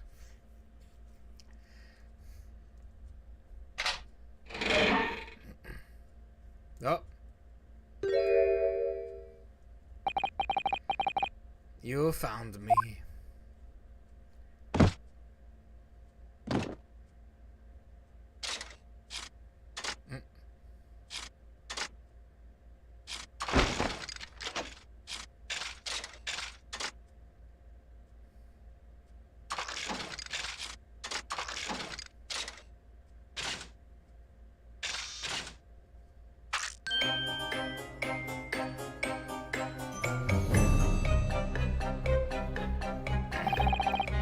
Sir, you're studying up dribble, I presume? Correct. You better start talking. You tricked Professor Hairbrain with that bogus machine you built. And you shall have to explain the theft of the waxwork from Madame Tusble's as well. Whilst I would be delighted to answer your many questions. Personally, I would advise that you deactivate my little parcel first. Deactivate? Your parcel? I refer, of course, to the time bomb. I left it in the most prominent position. Ah. Ha ha ha. I see. Stunned silence. You're all gearing up to die with me then. No!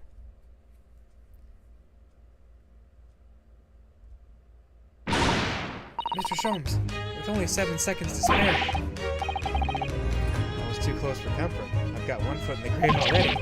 You're trying to get us killed. Mr. Sholmes' deductions can be completely life-altering, can't they? Well, my dear fellows, that was a close shave. The resemblance to an anti-gravity device is really quite startling, I must say. Anti-gravity devices don't exist. I wouldn't push it, Mr. Sholmes.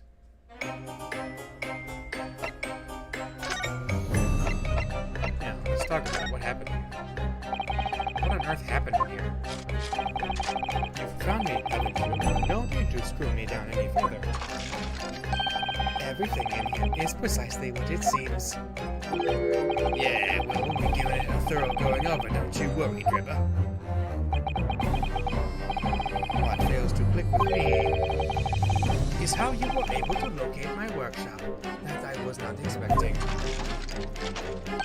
When I heard whistling, the other one was time to bolt. Whistling? Ah, that would have been me. Oh. For some reason, I'm looking fine fiddle today. It's just tightly squeezed chips.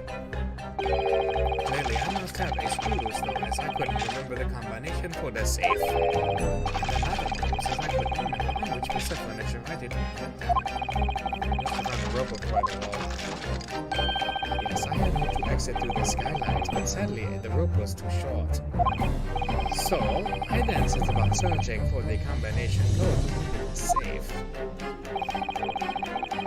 And burning the incriminating blueprints, don't forget. Regrettably, though, you failed to retrieve the head from the moon among the rafters. And after that, you hid yourself inside the safe. Having first set this parcel taking, well, I had no intention of being nailed by the police. Death wish, have you? Hard mark beside a ticking time bomb? Please, why do you suppose I chose to hide inside the safe? It's no ordinary safe, it's specially designed. A dynamite explosion will not leave a scratch on it. fact, the safe was the only safe place. Precisely. But once you had climbed inside, you wouldn't have been able to get out again. I invite you to look more closely. The safe is fitted with a handle on the inside to allow the door to be unlocked from within. So it is. I had always intended to blow this place to smithereens in any case. I just wasn't able to invite a guest to come along and screw up my plans. Do you mean to say you're planning to blow us all up? No, that was unforeseen. What do you mean? Most people around you say when they see a ticking time bomb at their feet. I calculated the time required to retreat to a safe distance and set the device accordingly. But your seemingly endless discourse again through a spanner in the works.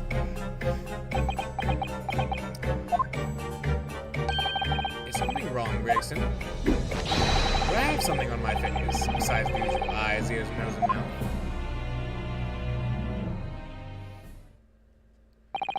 I think we have a fairly good idea of what's been going on here. But what about the two incidents you're evidently be involved in recently? Professor Herbert's instantaneous kinesis experiment at the Great Exhibition, and the waxwork model you stole, which this head belongs to.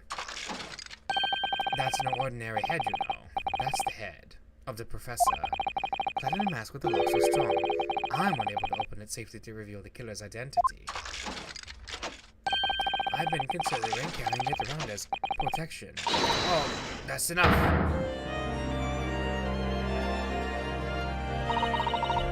What's going on in here, Gregson? Sure, yeah. So, jurisdiction to investigate here.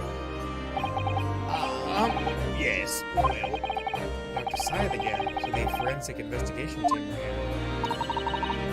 And you look for this engineer as a key witness. You're allowing this no access to him.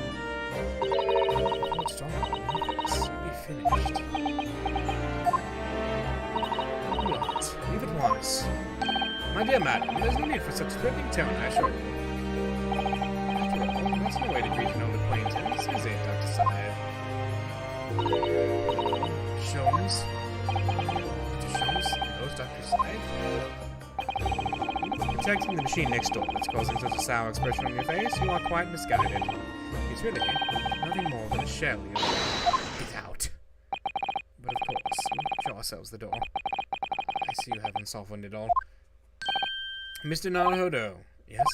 It would appear that I'm delightfully entertaining investigations from their course for today. But Mr. Sholmes...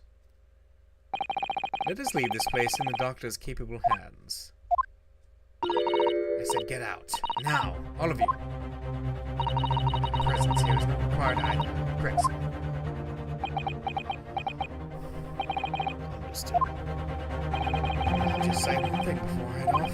If it wasn't for this lawyer and his companions, we'd never have found this place. The whole workshop would have been blown to bits. There was a storm bomb set here that this lot disarmed. Inspector.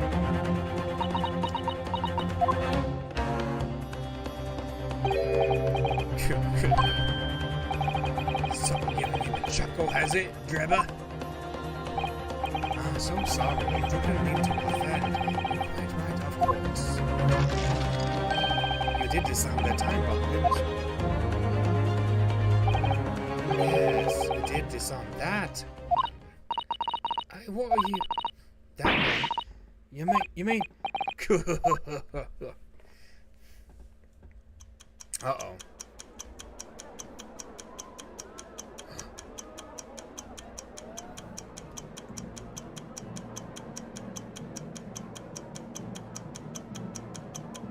What?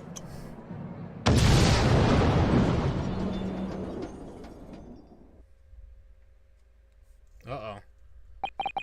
It was an hour later that we heard the news of the enormous explosion that ripped through the experimentation stage of the Great Exhibition. Professor Harebrain's invention and all its secrets were blown away forever.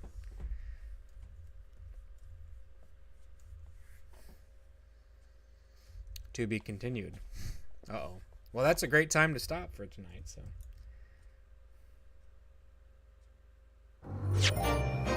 Alright. Well, next time I think we're going to go back to court, yes? Yes, trial part 3. Alright, cool. Well, we will see you then.